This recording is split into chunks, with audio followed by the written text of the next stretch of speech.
Then the voice congratulates me on the golden legendary talent reincarnation simulation, and I hear the words golden legendary and my eyes come open on their own. The beautiful woman feels me move and asks little Mock what is wrong. I tell her it is nothing, only that sleeping like this is uncomfortable. She laughs softly and says, I always used to love sleeping in her arms. Now her little Mock says her arms are uncomfortable, she says, and his mother is very sad about it. There is nothing to do but play dead against her shoulder, since saying more would be strange from a child. She gives up and asks who told her little Mock to go and grow up. She carries me to my room and tucks me in, tells me to call for mother if I need anything, and closes the door. I let my breath out and go straight to the new talent, reincarnation simulation, golden legendary, which lets a reincarnator run a simulation each time he reincarnates and know what is coming. That is the initiative handed to me in both hands. The trouble is that I have already reincarnated, so whether it will fire on this life is a question, and the only way to answer that is to pull the trigger. I trigger it, and the talent answers, and a life I have not lived unrolls itself in my head. At 3, I woke the memories of my past life, understood that a reincarnator is targeted by this world's world will by instinct, and began to plan. The next day I went looking for books, wanting the shape of this world and whether it held power beyond the ordinary, and found I could not read a line of the script. So I asked my mother for a tutor, and the household was delighted that a child was so eager to learn and agreed at once. The man who came was widely read and elegant in his speech. I studied under him, and because of the other life I understood one thing and knew 10, until he told my parents to their faces that they had a genius in the house. They threw a grand banquet for the whole village, which was how I learned my family was wealthy. By the 4th year I had the script and had assembled the world out of books, and out of what the tutor let fall. It is an extraordinary world, and its extraordinary power is martial arts, and the realms run outer strength, inner strength, transformation strength, innate and heavenly human. So I had landed in a low martial world, with real power in it and a ceiling that is not high. It disappointed me, because the stronger the world the higher its realms climb, and the harvest rises faster than the danger. In my 6th year, men in black came over the wall and killed whoever stood in front of them, and I understood this was the tribulation this world's world will had sent for me. My father took up his weapon and went to meet them, but 2 fists cannot answer 4 hands, still less dozens of men. Before he died, he told my mother to take me and go, and he spent his life buying us the minutes. They came after us as soon as he was finished, and my mother put me inside a hollow tree and led them off the other way. I waited 2 days and fainted from hunger, and when I opened my eyes I was somewhere I had never seen, carried out by somebody kind. About my mother I had already prepared myself for the worst. I wanted to avenge both of them and did not know who the men in black had been, so I buried the hatred and waited to be strong enough to look. The man who saved me was a disciple of the Chungun sect, down the mountain on an errand, and the sect master, seeing I had nobody, took me in as a handyman disciple. Winter turned to autumn and 10 years went by. I learned a great deal of martial arts, and at 16 I stood at inner strength, and the sect master taught me privately and warned me about the road ahead. Once I became his personal disciple, there were no chores to distract me, and in 2 more years I reached transformation strength. He called me a genius of 100 years and brought me every good medicine he could find. It did not last. In my 18th year, some force nobody could name came for the sect and massacred it. Most of the attackers at transformation strength and several of them innate, and nobody got out. I could hold 10 men at transformation strength by myself, and against the innate ones I went down quickly and died under their swords. I come out of it and let my breath go. There really is no end to the disasters. Slip the first one and the second arrives the same hour, and all of that is only the instinctive tribulation this world's world will throws at anything foreign. If it ever actually noticed a reincarnator standing inside it, I would be killed where I stood. Even on the original road, transformation strength would fill the quota when I go home and make me a formal reincarnator. But I have been handed the whole shape of it in advance, so why settle for the road is written instead of dragging my own ceiling higher? There are strong reincarnators and weak ones, and every chance to reincarnate is precious, and not to be spent this cheaply. So I start preparing. The script comes first, since without it I could not read a martial manual when one lands in my hands. After that, martial arts themselves, and I already know where to begin. The simulation says my father knows them, and his realm cannot be a low one or he would never have held dozens of men alone. The morning after I settle my course, I tell my mother So-yun that the house is dull and that I want to read. Only the script defeats me. She has no idea what to do with a 3-year-old who complains of boredom, so she takes it to my father, Jang Rim.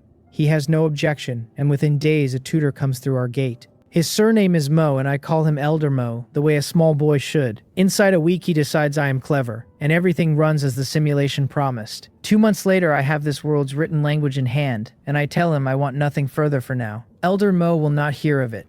A mind like mine sliding into idleness offends him. So he tells my parents that every trade is beneath a scholar, and study alone stands above the rest. I cannot tell him my household is scheduled to be wiped out in the year I turn 6, so I let him talk. Other knowledge can wait, but a dead family studies nothing, and this is a world of martial artists. My parents take his side, unwilling to watch me squander what I have. So I ask them whether study brings peace to the world, and whether it defends a family and a country. The three of them trade a look, startled by the question in a mouth that small. Elder Mo answers that study brings peace, since every officer of the court is deeply learned. It defends a country too, he says, because a battlefield without strategy buries lives by the thousand, and a nation without law cannot stand. I smile with my soft little face and ask whether a country without strength and arms can talk its neighbors out of invading. I ask whether a country with no army can put down a rising at home. He stops there. He knows the argument is sophistry and knows why I refuse. And he cannot find the sentence that would move me. He sighs that it is a pity, a great pity, and gives way. Then I say I want to learn to fight, and that this is why the books are set aside. My father frowns. I run into my mother's arms and pout, which is unfair and which works, and she laughs and says she will agree to anything I wish. The look she gives my father closes his mouth. She warns me that martial training is bitter and asks whether I can hold to it. I tell her of course I can hold to it, and she believes it. The years pass and I turn 6, the year of my first calamity. I train under my father, and the simulation was right about him, a master of inner strength. The work stretches me fast, so at 6 I stand 4.5 feet, and my father finds the talent he saw in my books runs into this too. Anything he shows me is mine inside 3 days. None of it makes me happy. The calamity is close and I have only just crossed into outer strength, which will not turn aside dozens of men when a master of inner strength died under them. Those men average inner strength at least, or my father would never have fallen. I ask myself whether running early is the only answer left. Running counts as defying fate, but it pays far less than killing a calamity in its cradle. Hidden where the boy could not see him, Yewu felt his host walk into a wall and did not think about it long. Of course he would help. A dead host paid nothing. A chime goes off behind my eyes. The system reports a crisis its host cannot survive and awards 1 use of alternate world summoning as a special reward. I ask what it is good for, and the answer is short, that it calls for help. My brows come apart. When it counts, I have to lean on this thing, and I once assumed it had moved in to eat me, which now strikes me as the reasoning of an animal. I tell it to save me, and it answers that the summoning is starting and its host should wait. A passage opens beside me, and a white-haired old man walks out and asks whether I am his employer. The system explains first that the summoning is a transaction and I may call people out of other worlds to work for me. I need not worry what he carries home, since every memory of it is cleared when the account closes. I tell him he has it right, that a crisis arrives soon, and that the men who bring it number several dozen at roughly inner strength. He frowns at the name of the realm, then works it out, saying different worlds name the same ladder differently. In his world, a martial artist climbs through bright force, hidden force, inner force, elixir force, rigid force, breaking the void and seeing the divine without flaw. I ask where he stands on it. He smiles and gives his name as Chu Gukcha, then closes his fist and swings it sideways instead of answering. The air rings and a rift tears open beside him while I stare. He names it Breaking the Void, a realm where every movement carries the weight of heaven and earth and one punch shatters space. The tear seals over as if nothing had happened. He adds that space here is far weaker than at home, that breaking it there costs him everything while 3/10 of his strength suffices here. The world is pushing back at him, he says, so he cannot stay long. I count the days I have, about a month, and ask how long he can remain. He answers that he can stay 3 months. That is more than enough, so I tell him the trouble comes in a month, that I will house him until then, and that he may move when it arrives. He thanks me. My parents want to know who the stranger is, and I tell them he is a master I have just taken, and that my training passes to him. Chu Gukja reads the lie without being told, that it buys him a place at our table and buys me lessons, and since my system has paid him well, he wears the title without complaint. A month goes by, and one night the manor stirs. I have been sitting with my eyes shut, and I open them knowing they have come. I take the sword from beside my bed and walk into a courtyard full of men in black searching our buildings. There is nobody to find, since I sent the household away yesterday. My parents come out at the noise. My mother sees me in the open and tells me to get back inside. My father steps in front of us and demands to know who they are and why they have broken into the Jiang Manor. They do not explain. One says they are the men come to take his life. Another calls for the killing to start with nobody left breathing, and the blades come down. My father blocks the first few, and his face changes when he reads their realms, because every one is inner strength. He shouts at my mother to take me and go. She hesitates. She does not want to leave her husband in that yard, but she settles it by deciding she can die so long as I do not. She comes for my hand and tells me to stop distracting my father. I shake my head and tell her my master is enough for these people, then call out to old Chu that it is time. He answers that his bones could use the stretching. A shape goes through the crowd, and inside a few breaths dozens of men are traveling backwards through the air. Somebody coughs blood. Somebody shouts that there is an expert here. Somebody screams to fall back. Chu Gukja snorts and asks whether they consulted him before deciding to leave. A pull seizes all of them at once and drags them in.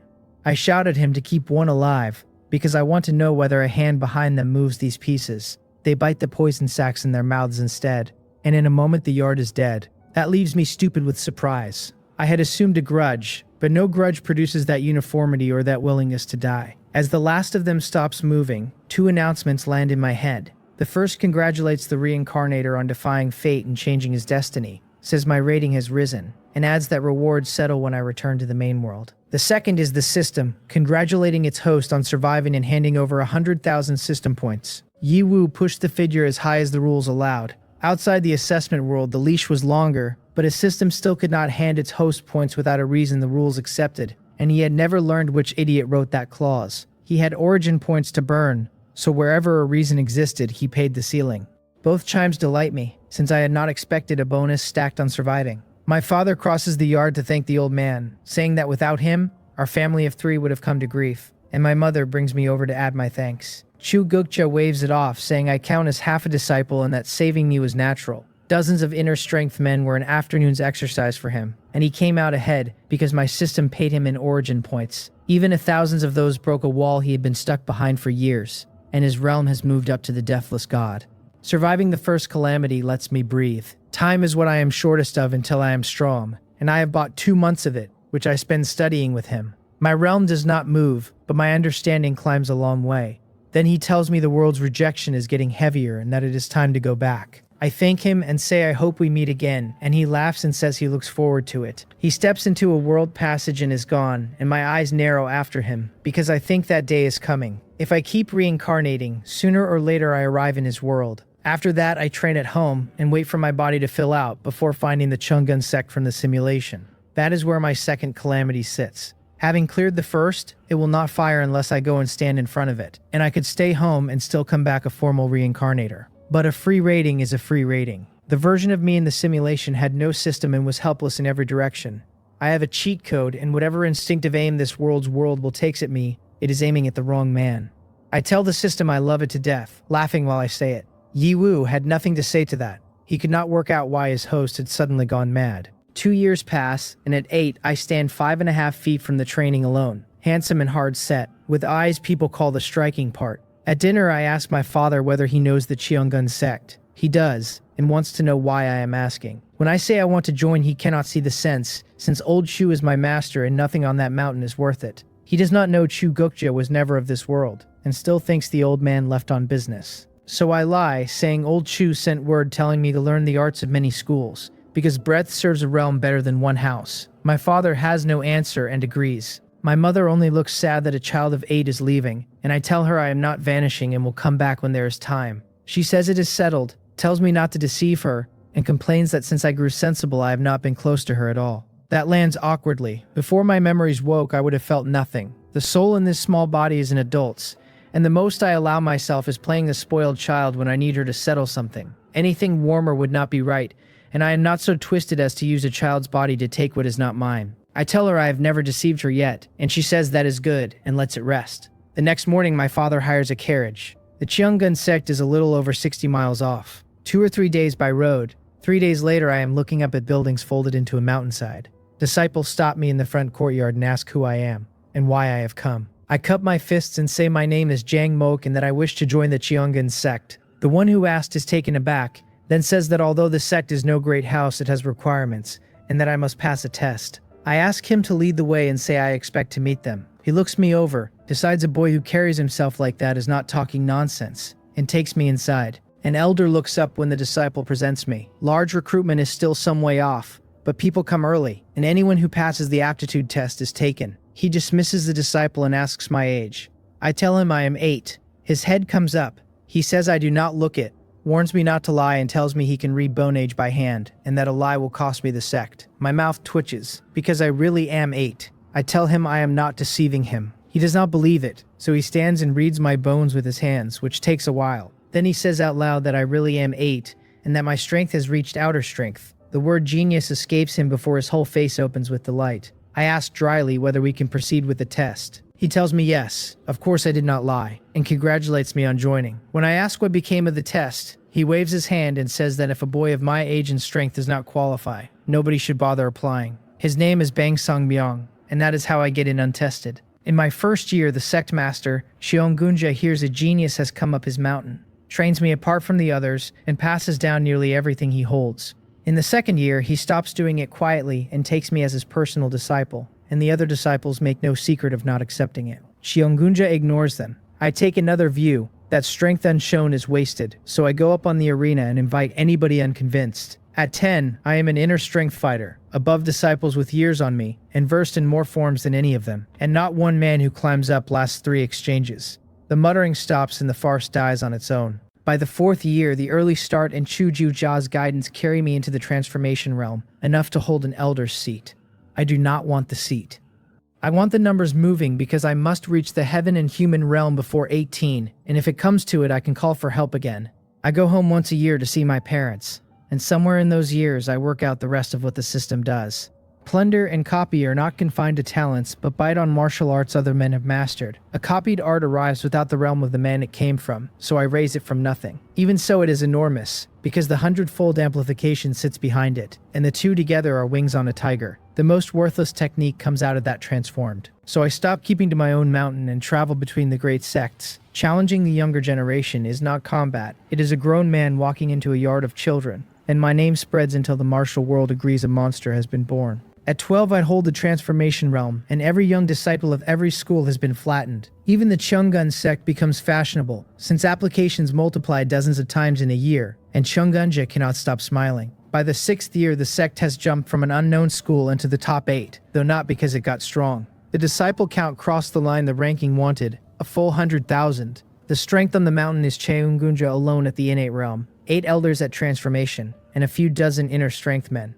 I am the exception, personal disciple of the master, and already innate, and the speed of it frightens the other houses. To share an era with me, they say, is to have no way of catching up, and nothing to do but look upward. Stories about me circulate with the details freely rearranged, and ordinary people repeat them over tea without caring whether they are true. 4 more years, 10 in all since I came up this mountain, and I am legally a man. I stand 6 feet and 3 inches, and women make promises the first time they see the face, more than one swearing she will marry nobody else. I breathe out the stale air of a decade. 10 years of copying and raising almost every art in the country has fused it into one thing and carried my martial arts to intent. My own strength sits at the peak of the innate realm, one opportunity short of heaven and human. Even so, a handful of ain't men are chickens and sheep to me, and that is not a boast. I did not only take the disciples in those years, I took the sect masters, all innate and all finished inside a few exchanges. Each buried the loss as an embarrassment, where the talk about me would have climbed higher still. Counting the days, the men who were supposed to break the Cheongan sect should arrive today, so I go and sit at the front gate, because I intend to stop it outside the wall. The disciples watch me sit there and murmur without daring to approach, since I might be in cultivation. They admire me now, all of them. Being of my sect is an honor, and a Cheongan token shown on the road opens doors which they know is my doing. The sun goes down and the moon comes up and nothing happens. I open my eyes and say that this is strange, that the timing is right and nobody has come, and I sit several hours longer rather than give it up. The announcement arrives congratulating the reincarnator on defying fate and changing his destiny, telling me my rating has gone up, and repeating that rewards settle when I return to the main world. I have nothing to say for a moment. My reputation grew large enough to bend the outcome sideways, and the men fated to come here decided the sect was not worth the trouble. I find that interesting, and it hands me an idea. 2 calamities down, and the settlement at the end of this life will be a harvest. All I have to do is drive my contribution as high as it goes, and I am 18, with time in front of me. 20 years after the reincarnation, my realm reached heaven and human, and having learned nearly every art at home, I began traveling to the other kingdoms. This world held 4 great ones and a crowd of small, and mine was the Wammu kingdom. I went from school to school abroad and called it visiting. The martial societies there did not care for it, and the men I beat took it as lost face and began to combine. As the count of challenged schools rose, the martial world turned unsettled, and the practitioners of the other kingdoms formed an alliance to bring me down. Those of the Wammu kingdom would not have outsiders bullying one of their own and sent men to support me. The fuse burned from there. A hunt for one man became a struggle across the whole martial world, and by the end, nobody would submit to anybody. I look at what has grown out of a season of sparring and cannot account for it. All I did was fight men who wanted fighting, and there was no call for the world to take it this badly. A bruised school sends word to another bruised school, and the two of them find a third, and what began as a visit is now an alliance with my name on the door. I have made the whole martial world into one grudge and given it somewhere to point. In truth, the kingdoms had been grinding against each other for years. The martial world had gone too long without a new alliance head, and every man of standing wanted that chair. My arrival lit it early, and it would have come without me. The turmoil reached the courts, and though court and martial world were separate bodies, no monarch wanted his own practitioners judged inferior to another's. National forces entered the quarrel and pushed it higher. 25 years after the reincarnation, the struggle reached its pitch, and the kingdoms raised armies. Every banner claimed to end the disorder while its owner meant to swallow his neighbor's land. The four great kingdoms behaved as though they had agreed on it, each keeping to its quarter and devouring the small kingdoms inside it. Those kingdoms surrendered or were annihilated, and alongside the open war, a killing wind went through the martial world. I know I am first on every list, so I move my parents somewhere quiet and buy them an anonymous life. My mother takes my hand and asks whether I will not sit the storm out with them. I tell her this began because of me and should be ended by me alone. The fires are burning.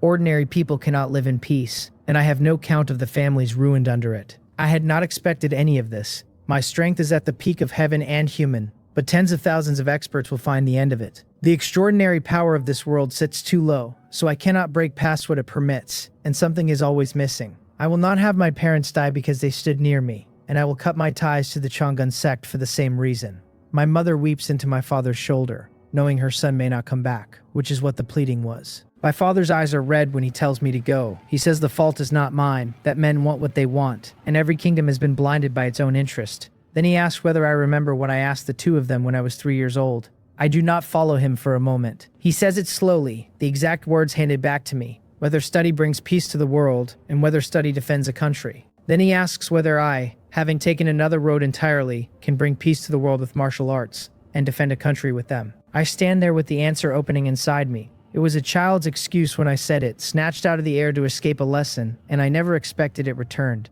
My realm, stuck for years, begins to move where I stand because I finally know the shape of what I was missing. And it is not technique. It is the unbending heart underneath the technique, the refusal to concede anything to anyone alive. I laugh and tell him yes, that I can bring peace to the world with martial arts and defend the country with them. A young man should carry ambition like a rising cloud and contend for glory in an open sky. My aura climbs past anything this world was built to carry. I said goodbye to my parents and went out alone. Everyone who came looking for me lost his life. 35 years after the reincarnation, I began blending every art of every school into a new method of my own, and my strength climbed again on it. I no longer knew what realm I stood in, since a small movement of my fist made space tremble. The martial world watched me go undefeated, grew afraid, stopped fighting itself, and turned every blade toward me. I did not hide. I announced that in 3 days there would be a great battle in Hidden Emperor Valley, that anyone who wanted my life should come, and that I would face them alone. 3 days later, I am sitting in the middle of that valley with my eyes closed. Nearly every force in the world comes, everything except what answers to the Chang'an sect. Somebody calls me a demon and tells me today is the day I die. It is not much of an exaggeration, since the men who came looking for trouble and died on my hands number no fewer than 100,000. I laugh and ask what there is to fear, and tell them that today they submit or I go into the ground. I have no softness for these people because not one is a kind man. Somebody shouts the order to kill, saying I am one man and my strength will run out, and that they should wear me down in relays. My blood is boiling and I tell them to come. Facing tens of thousands of the martial world's finest, I have nothing in me resembling fear. With a green sword 3 feet long, I cut until the valley is terrified, my forms shifting faster than they can read, nobody able to parry. Laughter and screaming go around without a break, and I stand in the mouth of it and cut off the retreat. I say aloud that I have cut down thousands of the martial world's guests, and that the sword at my waist is still wet with it. When the heads of the great schools see their numbers falling, the will to kill goes out of them, and all they want is to be gone. They call me a madman. I tell them they may leave whenever they like, so long as they cut their way past me first. My eyes go red, and my aura keeps climbing, and I say aloud that this is the far edge of martial arts, and that it is glorious. At sunset, the noise thins and stops. The battle ends with me the only thing standing, and the blood of tens of thousands has dyed the ground. I come back into myself, looking at bodies scattered from wall to wall. I breathe out and tell them, or tell nobody, that for the peace of the world this was worth doing. My gaze settles. I flick the reddened sword clean, watch the cold light run down the blade, and put it away. A few days later, what happened in Hidden Emperor Valley was known everywhere, and my name split in two. One half held that I had become a demon of slaughter, the other held that the dead went looking for it and should have been ready to be killed in return, and that tens of thousands had surrounded one man. I did not care and began the work of unification. I pressed every school to submit, and told any that refused that I would arrive at its gate next morning with a sword to ask for an explanation. They hated it and agreed, since absolute force leaves little room for feeling. The unrest ended in a hurry. I knew what that was worth, that it was quiet while I lived, and the day I died those schools would show their faces again, and that for the moment nobody could kill me. 40 years after the reincarnation, the martial world was settled, and what remained was the kingdoms. The four great ones had finished swallowing the small and turned to look at each other, and the intention to begin was plain. They were awkward for me since I was a man of the Wammu kingdom, and taking the world by force would have been rebellion. What I wanted was peace for ordinary people, not a stolen throne. 41 years after the reincarnation, I went to the palace alone. The emperor received me in state and asked what brought me, since I would not have come without cause, and he had wanted me in his service for years. I put it to him that the world is cut into four, and the kingdoms are restless, that the common people live in hardship and countless families are scattered by the fighting.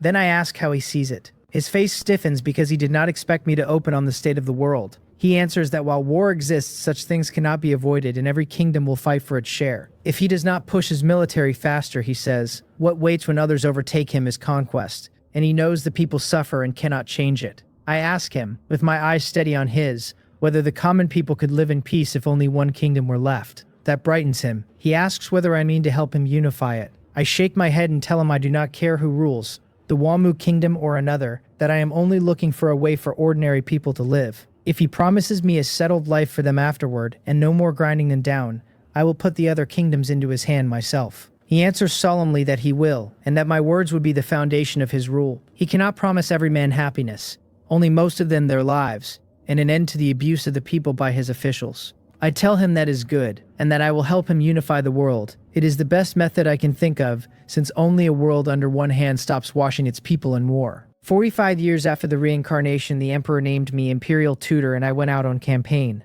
In those years I had the schools of the martial world under control and ordered them to stay out of the wars or answer to me later. It was a double standard and I applied it anyway. And whether men cursed or despised me, I knew what I had set out to do. 47 years after the reincarnation, the Wammu army had wings, since my combat power stood above what this world could produce, and one man could hold a front against 100,000. No city wall stopped a raid by a single person. In 2 years, the army took 2 great kingdoms. 50 years after the reincarnation, the world was unified, and only the Wammu kingdom remained. The emperor began keeping his promise. He issued decree after decree in favor of the common people and gave the kingdom's land to farmers, free of charge. After the unification, their lives were steadier and their happiness plainly higher, and many praised what I had done and gave me the title of martial emperor. The martial world's grievance faded as well, since inside one kingdom the schools no longer faced off and began trading their arts. Martial arts rose. The world entered a craze for them, and I noticed its carrying capacity seemed to be climbing. 55 years after the reincarnation, I put my affairs in order, withdrew from the martial world, and went back to the place where I had parted from my parents. They are old. My mother looks at the figure in her doorway with clouded eyes and asks whether it is little Mock, and I tell her that it is. Her eyes fill and she holds onto me hard, saying over and over that it is good I am back. My father comes out at the noise,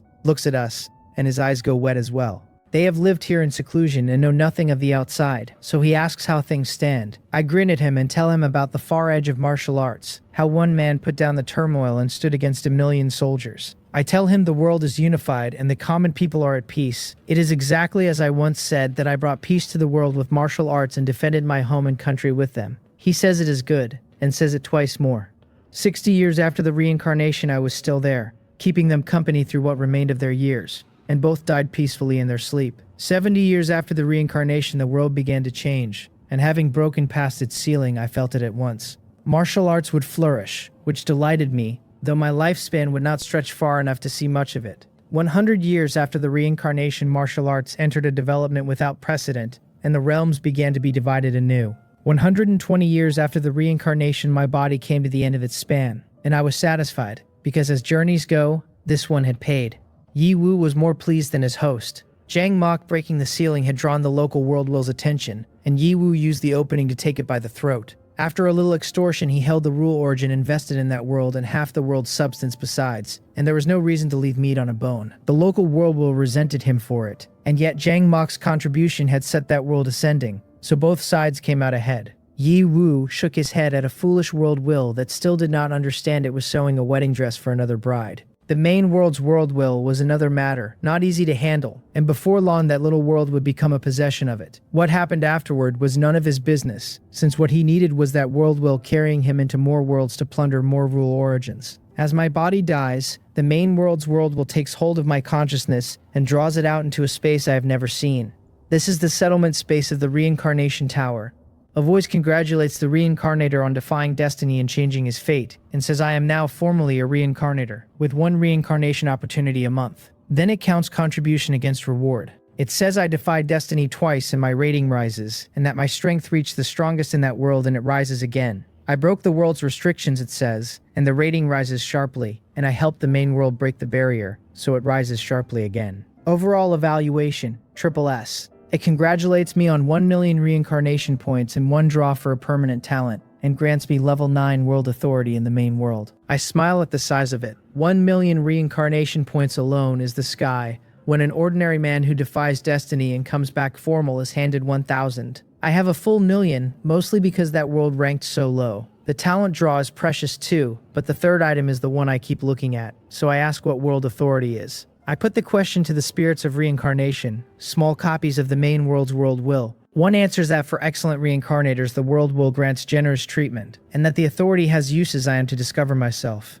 Level 9 is the lowest rung, it says, and level 1 the highest. It adds that there is one way to obtain world authority, which is to help the main world take another world down. The grade granted matches the level of the world taken. 3 authorities of one level fuse into one of the level above. An authority cannot be transferred, since transferring it counts as abandoning it. So the most valuable thing here is the authority, and I use the talent draw. The voice congratulates me on drawing a purple epic permanent talent, and names it Martial Arts Prodigy. Under it I am gifted in martial arts and master any of them quickly. Then the system's chime lands on top of that, reporting that the purple epic talent has triggered 100-fold amplification, and become the golden legendary talent Martial God. Under it, I am a god where martial arts are concerned, with no bottleneck at any realm, a chance to deduce new realms, and the standing ability to break a world's restrictions. Golden Legendary, my face opens like a boy's, because my system is unbeatable, and Purple Epic is fine, but nobody admires gravel with uncut jade on the table. As for why nothing else in that settlement took an amplification, Yewu only wanted to say this much. Reincarnation points were the currency between the main world and its reincarnators, not a ledger he could put a hand into, and world authority could not be amplified at all. I sort my gains and step out of the reincarnation tower into my classmates, who emerge within a few minutes of one another. The difference is only the time each spent in settlement,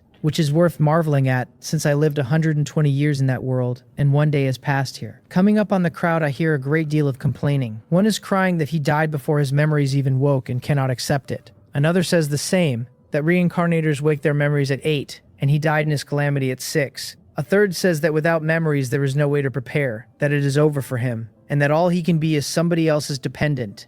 A few faces are smiling, having slipped their calamity and come back formal. Yo Xian glances at me, the last one out, and says everyone is present. He tells us to sort ourselves, those who became reincarnators to his left, and those who did not to his right. People look at each other and obey. I go left with a small group. Out of a class of 55 made it, and we stand there taking the stares of the 45 who did not. Yo Xian says it is about as usual and that 5 is respectable. The remaining 45 may become dependents of ours or find other reincarnators, and anyone who refuses may accept the school's arrangements, which guarantee his safety and make his life very hard. That is what this world is. One reincarnation decides the rest of a life. The moment he stops talking, the crowd closes on the 5 of us, and even the ones who hesitate come in eventually. The established reincarnators hold dependence by the fistful, and a newcomer gets thin rations, while the 5 of us have none, so a first dependent will be treated well. I do not enjoy being surrounded. I was never planning to take many, since I would have to feed them, and I want one as a tool while I stay behind the curtain. So I tell them I will take 1 and no more. A good number leave at that, and a good number stay, because everybody wants to be first. Looking at what is left, I find the choice awkward.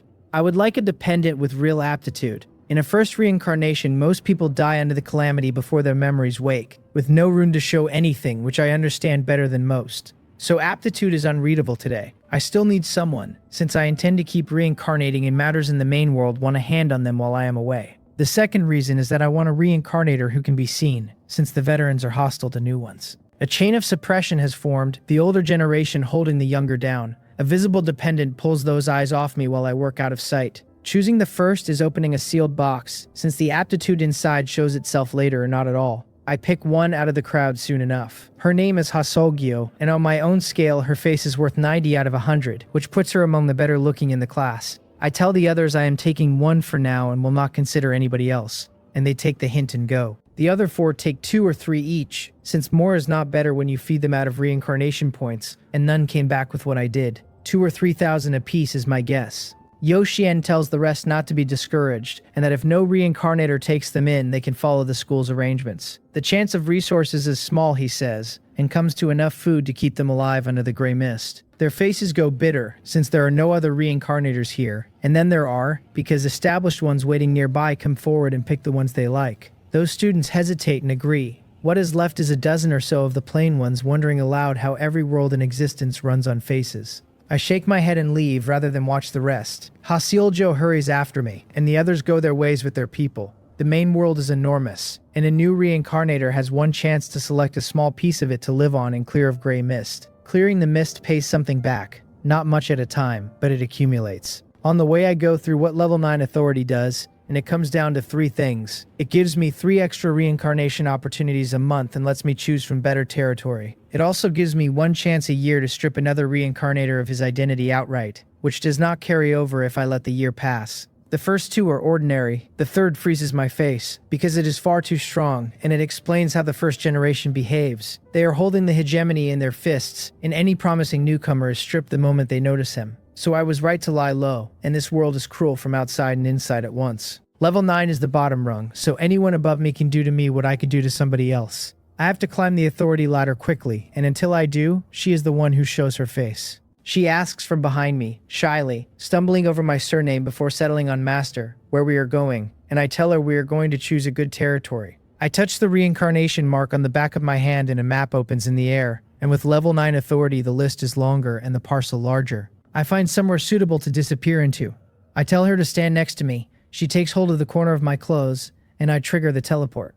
Space turns over, and we are standing inside a great range of mountains. This is newly added territory in the main world, the 10,000 mountains, 100 million acres, remote enough that nobody will bother us. I tell her this is our territory now, and that she is to develop it steadily. Unless something out of the ordinary happens, she is not to go out and make trouble for me. She says she understands, and looks around with open curiosity. I leave her to it and begin spending reincarnation points on buildings. Every reincarnator may enter the World Will's market and buy. Buildings are the simplest case, since you purchase one, choose where it stands, and the main world's world will generates it with no hands involved. 100,000 points later there are halls around us, with acres of spirit fields and a spirit spring.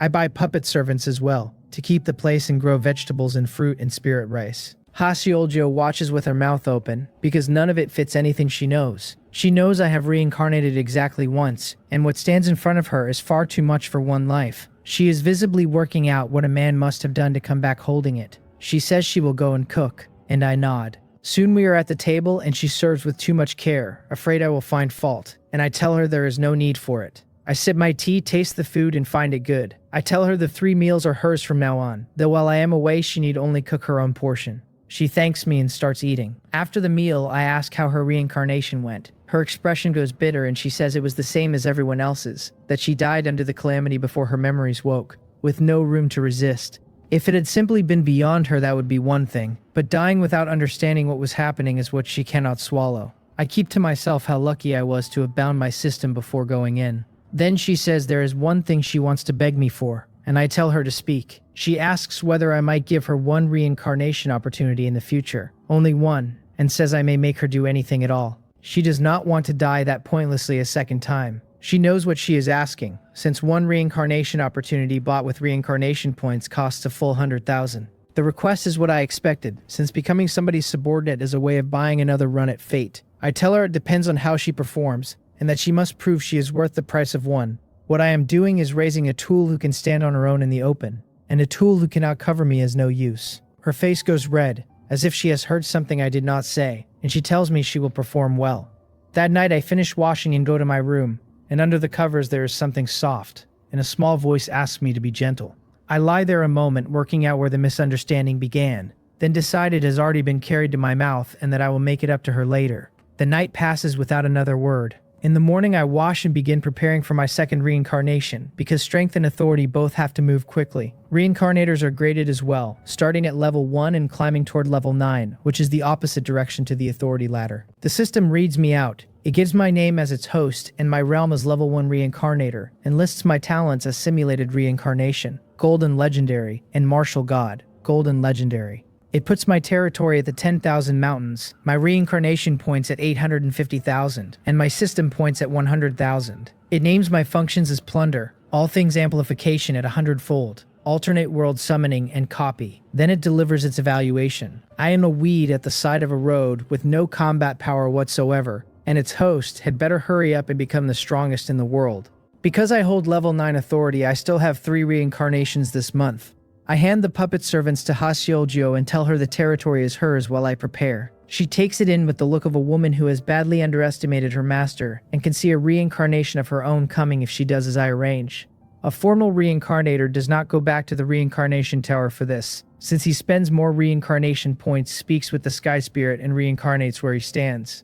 I start it and am gone from where I stood. The spirit of reincarnation's voice asks whether I choose a random reincarnation or a designated world. A designated world requires a designation card, it says, and I may buy talent cards if I want the reincarnation safer. A designated world is pointless, since I have all but cleared the first and know nothing of the others, so I take the random. Then I ask how the talent cards are sold, because a talent can awaken during a reincarnation by itself, but the odds are poor and what comes out is worse. It lists them. White common runs 1,000 reincarnation points, green fine 10,000, blue quality 100,000, purple epic 1 million, golden legendary 10 million, and red mythic is not for sale at any price. My mouth twitches, since these are not permanent talents and die with the reincarnation that carries them, and they are priced like that. But I am rich. I buy a blue quality card and a voice takes 100,000 off my ledger. With everything ready, I use the card and take a random reincarnation. The voice congratulates me on awakening the blue quality talent Superbrain.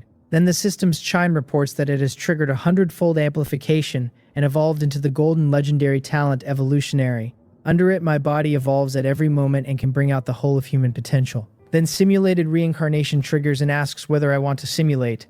I do.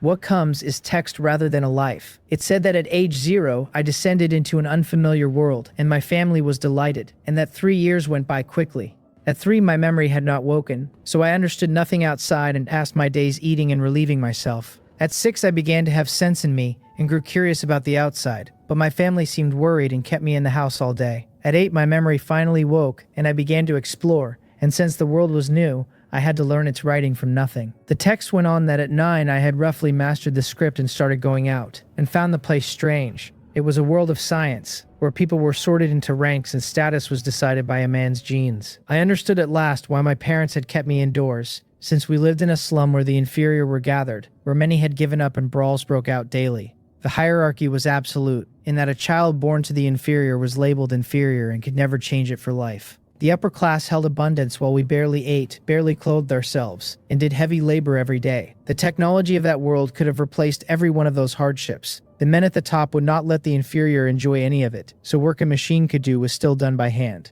At 10, my parents loosened their grip, thinking I should deal with society, and I learned my way around the slum and picked up scraps of information. That world was not at peace, and enemies were invading it from outside. More than that I could not find out, having no channels, so I let it go. At 12, a series of small maneuvers had given me a name in the slum, and my family of 3 lived less hard than before. The text said that at 14 the disaster came. People from the upper class arrived without warning and began selecting slum dwellers for their airships. I understood it was not going to be good, and my parents' urgency in hiding me made me certain. They put me in the cellar. I hid well, and their technology found me anyway. I was dragged out and beaten badly, my eyes full of hatred and my body unable to resist, because the genes of those people were strong enough that their bare hands sufficed. My parents begged them to let me go and were beaten for it, and in the end both were killed, and I was taken aboard the airship. They put an anesthetic into me as I boarded. When I opened my eyes, my limbs were bound and I was lying stripped on an experimental table, and I was frightened, because I could guess what was coming. In the days that followed, I was put through inhuman experiments. Their technology was good enough that no matter how far I was ruined, I would be restored by morning. At 16, after 2 years of it, my eyes had lost their focus and my will was damaged so badly that I did not have the strength left to kill myself. In the simulation, at 18 and after another 2 years of torment, I gave up wanting to live and only wanted to die quickly and get back to the main world. Then one day the experimenter stopped and simply injected a tube of dark blue liquid into me and went away. I was happy, thinking there would be a rest in it, and before long a stinging spread through my body and reached into the bone. I roared with everything I had while the light went out of my eyes, and then I fainted. When I opened them, a crowd stood around me admiring me, and I was terrified, sensing something worse was coming. One of them said he had heard another gene sequence experiment had succeeded and asked whether this was the subject. Another said it was subject 2354 and that after years of recombination many of its gene sequences had finally been modified successfully. The subject was special, he said, because its genes changed every day and the change was always for the better. That had handed them a great many high-quality genes so they could begin cutting and transplanting. The first said this was very good, that new blood was going in, and wondered what this gene would do. The smiles around me were wrong in a way I could feel along my scalp. The text said that after that I was tormented again, worse than anything before. I also learned what these people were for, which was gene cutting. The holders of high-quality genes had always run gene modification, cutting and recombining the genes of the inferior into new sequences, and testing whether they were superior. Where they were, they cut them out, transplanted them, copied them into themselves. That is the truth of that world. The top controls everything and the inferior are lambs in line. In the end, I died under the cutting, and my genes were divided into segments and carried away to be grown. I stare at the text with nothing in my head. At the moment the consciousness in it was about to go out, I get hold of my system and tell it that it must wake me early, whatever else it does. That is not a story about a stranger. It is the world I have already been dropped into and the life waiting for me if nothing changes. Reading the description alone puts the cold through me, and I have no intention of finding out what living it would be like. I was born into a family in Cheongsong. 3 years passed, and then the system judged the timing and woke my memories. I breathe out and tell it that it is genuinely great, that we are in time, and that I have to have strength before the disaster. My small body is doing sit-ups while I say it. This world is strange, in that there is no cultivation in it anywhere and the whole rhythm is technology climbing. The rules of reincarnation forbid carrying the last world's martial arts into this one, so all I can do is train the body I have. Scraps of text do not tell a man much about a world, and the limit is my station, since a slum gives a short line of sight. The text did say this world has enemies outside it. Then the system asks whether its host would like a cheat code, and says that if I ask it will send one over. That catches me flat. I ask what cheat. It congratulates me on triggering a limited flash sale that comes once in a century, says one item is going at a 0-1 price, and warns me not to miss it. A product page opens in front of me. The system's market has one item in it, called the God Core. Its function behind a link. Its original price is 1 billion system points. Its current price is 0-1 flash sale, and a countdown runs at 59 seconds. I say something unrepeatable. My eyes are wide, and once I read the details they get wider, because this is a cheat in the purest sense. I tell it to buy the thing it wants, and the chime answers that the flash sale has succeeded. A ball of light comes to rest in front of me, and I am fortunate to be indoors where nobody sees it, and the system tells me to touch it and bind the God Core. The God Core was a product of the assessment world. High-technology Yewu had lifted a hole out of the place he was finished with and shelved in his market. He had decided that without a cheat, the boy would never conquer this world. What he wanted was a rule origin, which meant the host had to reach the top or break the ceiling and pull the local world will's eye onto him. With that thing inside him, a low-technology world would part in front of him. So I touch the light as the system tells me. It goes into me and binds to my genes while a flat voice runs its own checklist. It says it is binding the God Core, absorbing material information and material energy, building a dark dimension at a 10th and then at 2/5, adjusting compatibility, binding genes. Then it reports that the God Core is activated, the gene binding succeeded, and the dark dimension is built. With the binding done, I study it myself, and after a while I have the rough shape of what the God Core can do. With this cheat, those people can forget about putting me on a table again. I am going to rewrite this gray world, and overthrowing one outright ought to pay contribution in a very stable way. I tell the God Core to invade every database in this world and back them up. It says the invasion is starting. 3 seconds later it reports success and a complete backup.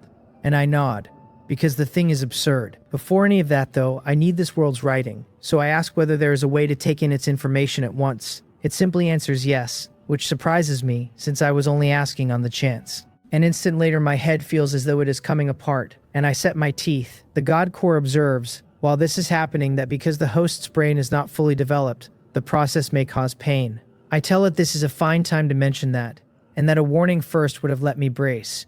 My 3-year-old body is being tortured by a machine. The pain arrives and leaves quickly, and afterward my head feels packed to the seams, because the God Core pushed not only the written language into me, but the entire backup it had just taken. That explains the discomfort, since plain text should not have hurt an undeveloped brain that badly. It answers before I can ask, saying the host's instruction was not clear and did not limit the transfer to text. I let it go, since a little pain for the whole of a world's information is a trade I would make again. So I start going through what I hold. The world is exactly as the talent described it, in that the upper class use the inferior for gene experiments to keep their gene pool topped up. The purpose is to cultivate quality genes, break the human gene lock, and achieve gene ascension. The idea is beautiful, and 1,000 years have passed since the plan began without a single gene lock broken. 500 years ago, humanity also came under attack from star beasts, monsters that appeared in the universe without explanation, feeding on celestial bodies, enormous and terrifying. A newborn star beast is the size of an asteroid, and the largest on record is larger than a sun. Fortunately, that one has never troubled the planet people live on. Humanity here has mastered powered armor that evolves on its own,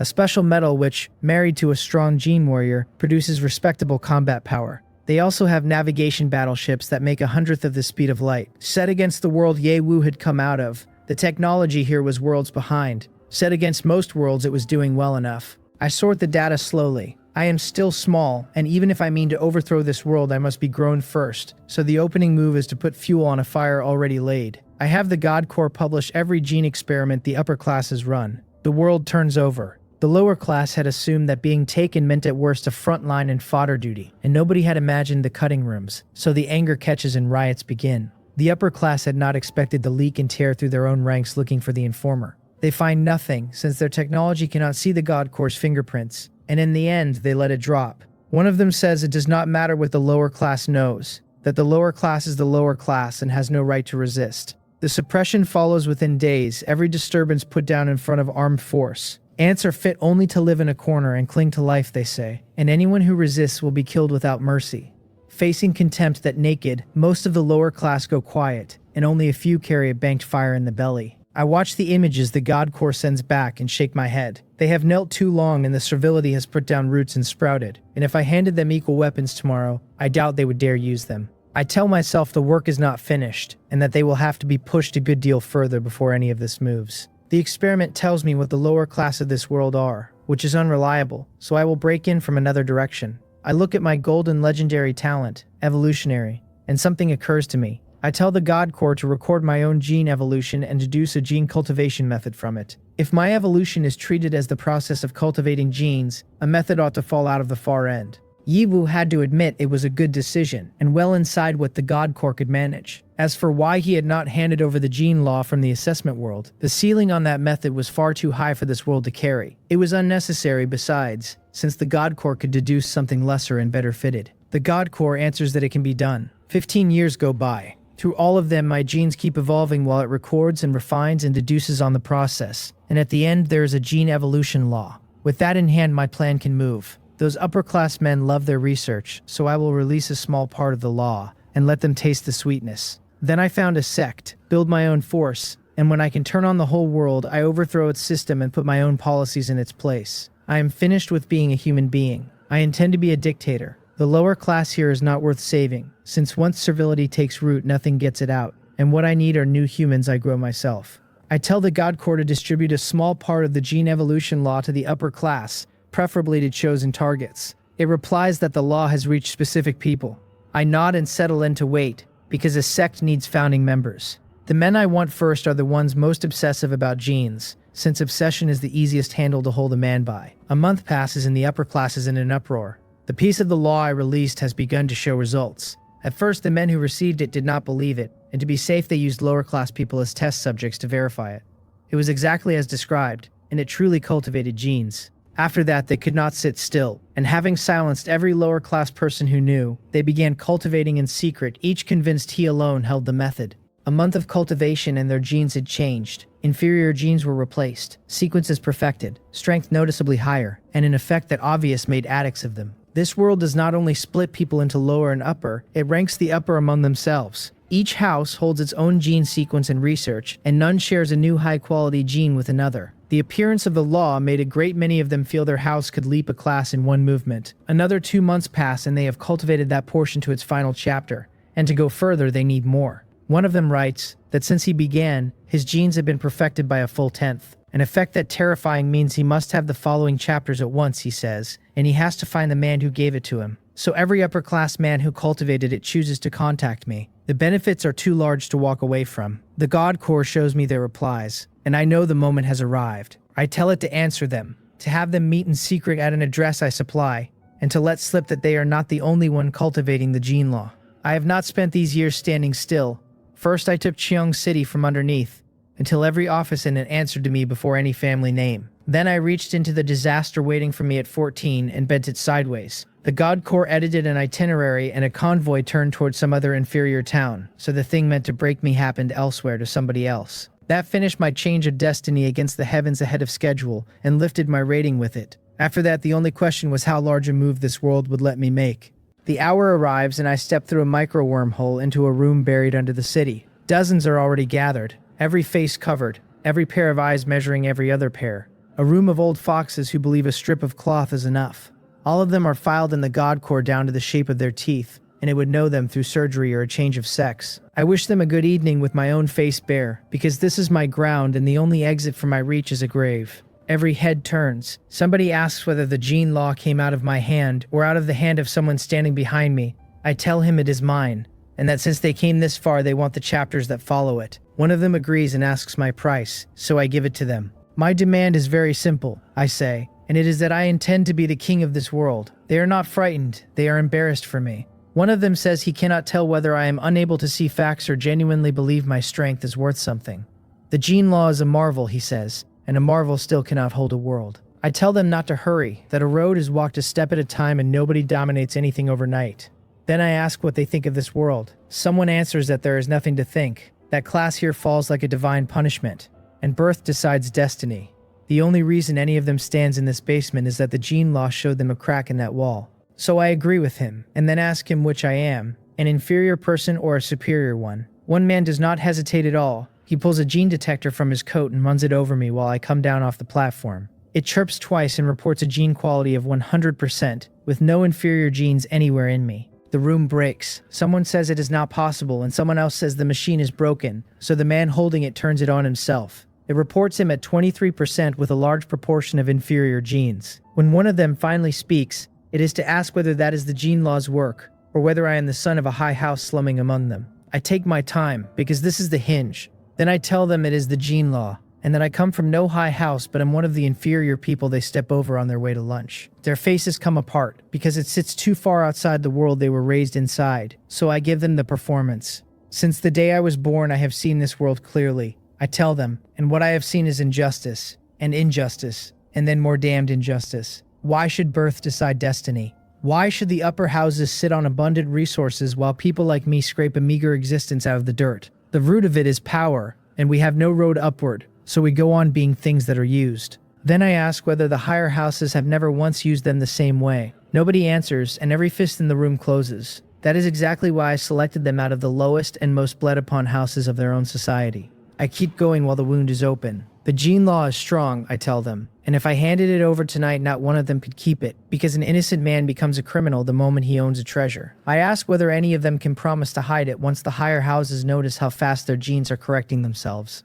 Once it is seen, what waits is not punishment, but an endless harvest. I know this world to the bone, which is why I mean to overturn it and be its king. They think it through, and thinking it through only proves me right. Then one of them asks why I did not simply organize the inferior people instead. So I give him the ugly half. This world is sick, I say, but some people really are lower, because they have knelt so long they forget they were ever human. If I put strength and equipment in their hands, they still would not lift a banner. They will live and die in the gutter by preference. If they had any appetite for resistance, they would be worth saving, and that is why I came to men who are used and have not yet lost the wanting. Then comes the only question that was ever going to matter. One of them says words do not overturn anything, and that without real technology my organization is a joke told in a cellar. If I want their lives staked on me, he says I must show them something they cannot answer. The rest nod along, because strength that cannot be demonstrated is only noise. So I grin and tell them they should see what I keep. I asked the God Corps aloud to take every missile launch facility on the planet, since I feel like holding a fireworks display. It answers that the invasion of Launch Authority is underway, that it has succeeded, and that the missiles fly in 3 seconds. I tell them to look up at the fireworks of the new world, and I sweep my hand, and screens bloom in the air around them. Every missile on the planet rises at once out of every silo and deck and buried field. They find their fellows in the upper air and destroy them there, and the shock of it walks around the curve of the world. Down in the slums, the inferior people are certain their betters have decided to burn them out. Only slowly do they understand that nothing is falling, that the sky is simply killing itself for show. Those men stare at the screens while the ceiling shakes, and I ask them, laughing, whether they are satisfied. They are moved. One of them says he has decided that he has been sick of those people for years and intends to stand at the summit himself. The rest come after him until the whole room has joined. I welcome them to the New World Organization. As members, they may read the gene law free of charge and correct their own blood as fast as they can stand it. Rank above that is bought with contribution, because I will not cut the ladder off above the people at the bottom. Whoever is outstanding enough climbs, whatever his genes are and whatever his house was. They receive the remaining chapters of the gene law within the hour, and nothing I said all night persuades them half as well. Then I narrow my eyes and give them the other half. I tell them that once they have joined, they should not think about leaving, because the only leave I grant is death. Their wristbands chime at once, and their pupils shrink. What has arrived is every one of them from birth to tonight, every method they are ashamed of, and every piece of their private dark. They laugh awkwardly and swear they are the organization's men in life, and its ghosts in death. That is good, I tell them. I had expected to be sold the moment they had the gene law, and I had a space-based missile most of the way toward one of their family seats. Then I give them their work, which is to widen the net until we can smother every army at once. 18 years after the reincarnation, I began to plan in earnest, and once a handful of high-standing men had been won, the organization was formally founded. Their connections opened the upper society faster than any siege would have. Many came in for the gene law alone, and once in, none of them left, though they cursed the friends who had pulled them through the door. 20 years after the reincarnation, the spark caught and ran outward house by house. I began handing down real technology then, a low-grade God core to each of them, which still stood above everything this world had built. 22 years after the reincarnation, the God Corps designed dark matter armor on its own. The underground army grew in silence around the killing techniques the martial god talent had let me build out of nothing. 25 years after the reincarnation, the organization covered 30% of the upper society, with formations scattered across the planet. Waiting on one word, 30 years after the reincarnation, I judged the fruit ripe, and I gave the order to let the kindling of the new world put out the last light of the old. The world falls into chaos in a day. Members read their messages and rise, and the great houses stand stunned before they remember to be ruthless and send the armies out. What they have not accounted for is that the rebels are stronger and better equipped, so the line bends and keeps bending. Then men who have never been refused anything reach for the space-based weapons and find nothing under their hands. One shouts that his permissions are gone, another that the database was compromised long ago. In front of the God Corps, there is no such thing as their database. It is all my back garden. Without technology to stand on the army's retreat and go on retreating, while the rebel army fights itself into a fever. Somewhere else on that same planet, a man watches with open disbelief. This is not how this world was supposed to be, he says, since the records had the high standing crushing the low, not a war out of nowhere. A tall one with a hard face answers calmly around a cigarette. An unknown error has entered this world. That one says, and word has already gone to the main god space. Until it answers, they will sit here and stay out of the weather. The first of them says they should withdraw and write this world off, and the rest agree. They are reincarnators, newly put down through the main god space. Their work is to break a world open so it can slip in while the place comes apart and take the world's origin, and this time its rule origin as well. None of this turmoil is theirs. A burning world pays very well in reincarnation points, but a man has to be alive to spend them, and the one unforgivable sin in their trade is greed. The answer rejects the withdrawal outright. A new mission follows in the same breath, and it cannot be refused, and refusal means obliteration. The mission is to investigate the truth of this world's turmoil, and the reward is listed as unknown. Every face in that hiding place goes gray. It is in order to walk into the fire and look for the man who said it, and one of them says the captain's title and then cannot finish. The captain does not let it sit. Worrying is worth nothing, he tells them, since the main god space does not accept refusals, and from the day they joined it their lives stopped belonging to them. They will learn what is wanted and go home fast, and they will not touch this world's rewards.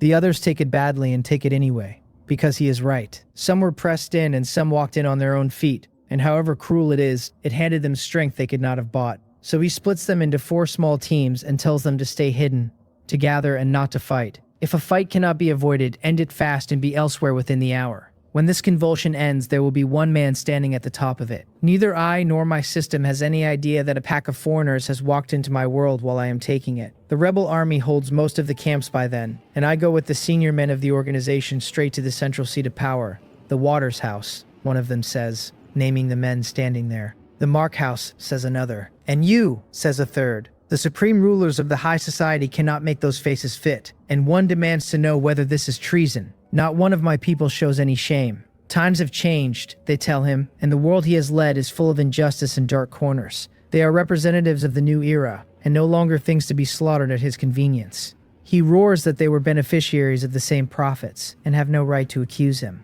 They grin and say that is quite true, and that having recognized their error they have joined the resistance as atonement. So I step out where he can see me. I tell him his idea is not even wrong, since people do fall into classes and the higher may reasonably draw more resources according to what they can do. The mistake of this world is that the higher class sits on those resources and does nothing with them except squeeze the people underneath. Then, so nobody can rise and shame them, they cut the road upward away entirely. I was born low, I say, and I carry a heart for a great struggle that runs like a river toward the sea. I will not put down my determination to climb because of where I started, since only the man who can bend and then stretch is worth calling a man. I tell him his era ends today, and that the light of the next one will be carried by me. The old ruler stumbles backward. I wave my hand and have him taken out, to be executed in public tomorrow, so the new era opens with an announcement everyone can watch. He dies the next day in front of the world, and I take power as chief without a hand raised against me. The first decree I strike down is the one fixing the inferior people at the bottom.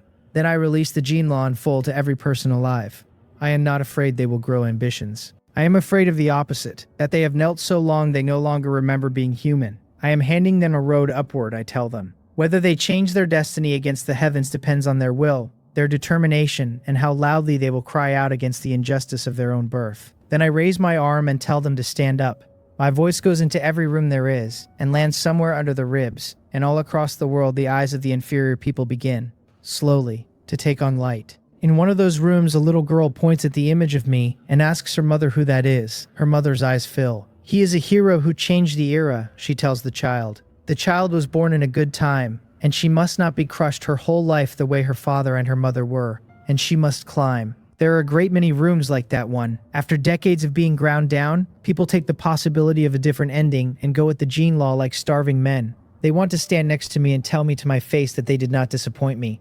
The upper houses that joined the revolution watch it with sour mouths and tell each other they had better improve themselves before the risen ones pass them. They still hold the head start. I tell them, without much warmth, that they are not to monopolize resources, and I let a little killing intent into the room, so the sentence has an ending. They nod very quickly. What I want is positive struggle and honest competition, I say, not endless clawing at one another. The enemy of humanity has never been humanity. Then I point up at the sky where the star beasts are, and a month goes by and the convulsion settles. In a room somewhere, the captain counts heads and finds none missing. This ended fast, he says, and the world's whole order has actually been overturned. His people report that everything points to the chief of that organization, who now rules, a man named Jang Mok. One adds that they were reduced to talking the rest out of people who knew things, because every technological intrusion failed. That makes no sense, since their instrument came out of a technology world several levels above this one. The captain listens and his face keeps getting heavier. Then he says the thing they have all been circling, that he believes this Jang Mok is a transmigrator. That lands hard, and none of them argue, because once the word is said, everything sits flat. His awareness is wrong for this world, and so is every policy he has signed since taking power. One asks what his cheat code is, whether an old grandfather living in a ring or a piece of equipment from somewhere better. Another says that in a technology world it must be a chip bound into him, which would also explain why none of the high-end weaponry was ever used. For experienced reincarnators, their reading is very nearly exact. Then the captain says they will report and pull out, because entanglement with a transmigrator ends badly for anybody not extraordinarily lucky. He crushes out his cigarette, and every one of them agrees. So the captain sends the investigation back, and the main god space chimes that the mission is complete, and he applies to return. The answer says he has not proven his speculation and denies the request. How is a thing like that proven? By walking into the ruler's house and asking him to admit in his own voice that he came from another world.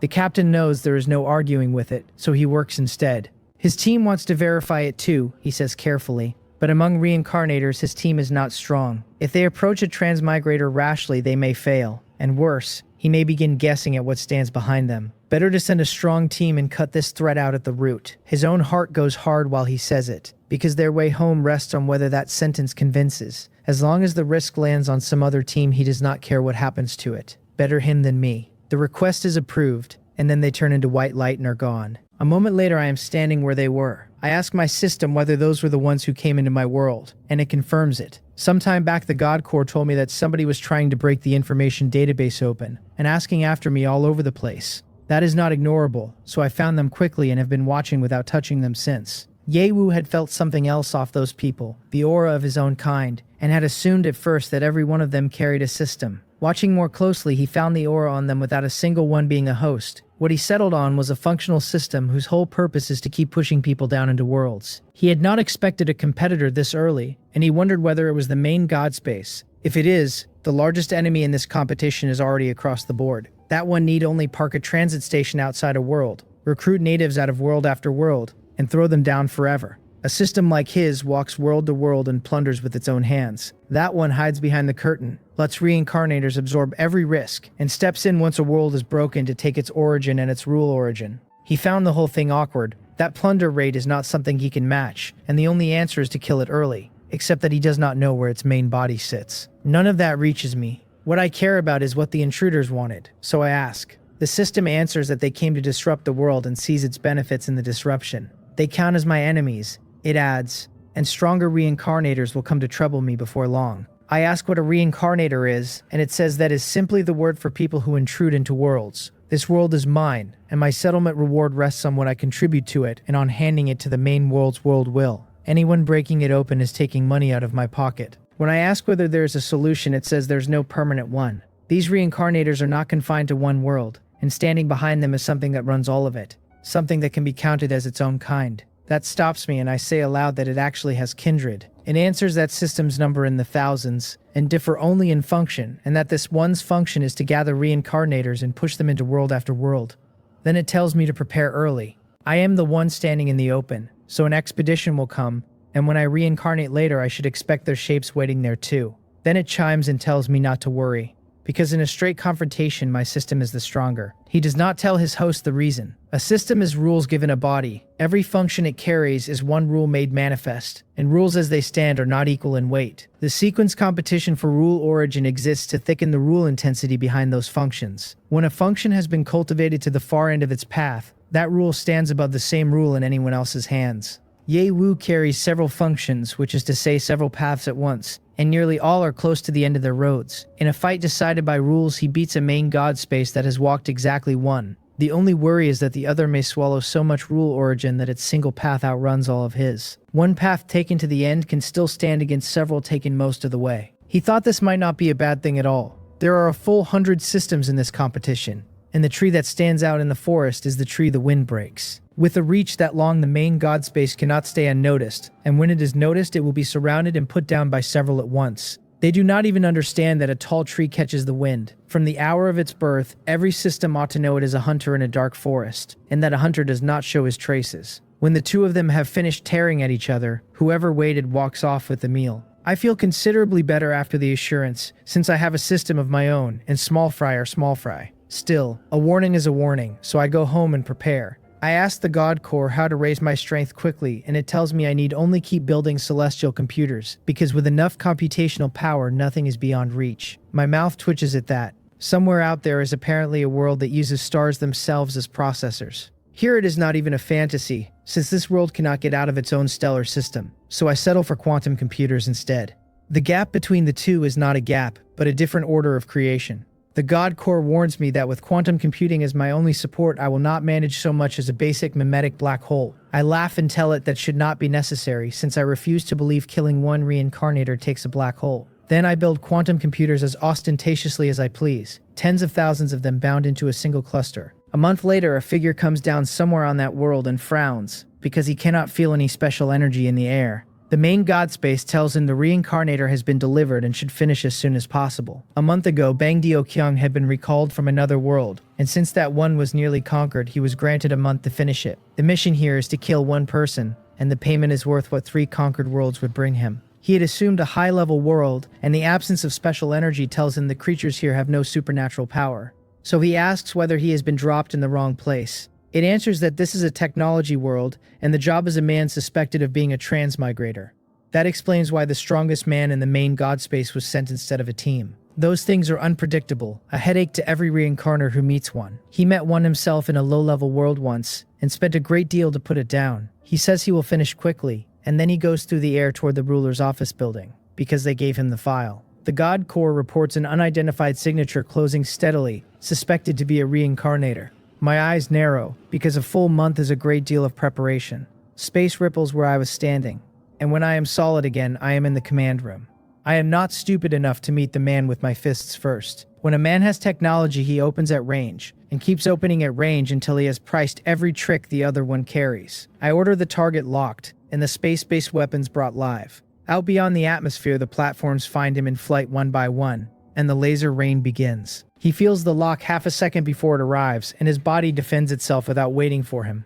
Technology does have some tricks in it after all, he hisses, but this will not be enough to kill him. A massive energy shapes itself into a barrier, and the light stops at its skin. A method of energy barrier I note aloud, and I order the space-based blades deployed. The space around him ripples and thousands of silver-white blades come out of nothing and go for him at once. He throws up a magic barrier instead, and the blades strike it and throw sparks and wheel and keep wheeling, closing him inside a shrinking sphere of edges. He shouts that he has had enough and detonates outward, shaking the swarm loose, then throws bombs of condensed energy in every direction. This one has studied a great many different things, I think, and now I have 3 of them. Magic, some unknown energy discipline, and considerable physical strength. He spends several seconds destroying empty air before remembering he needs to find me. And all the way in, I keep pricing what answers. He puts a fist through the wall of the command room and comes in with the debris. He has found the little mouse, he laughs. My methods are used up, and it is his turn to make me suffer. I grin back and tell him the real fight has not started, and I speak the space transfer. Both of us are gone before his pupils finish shrinking.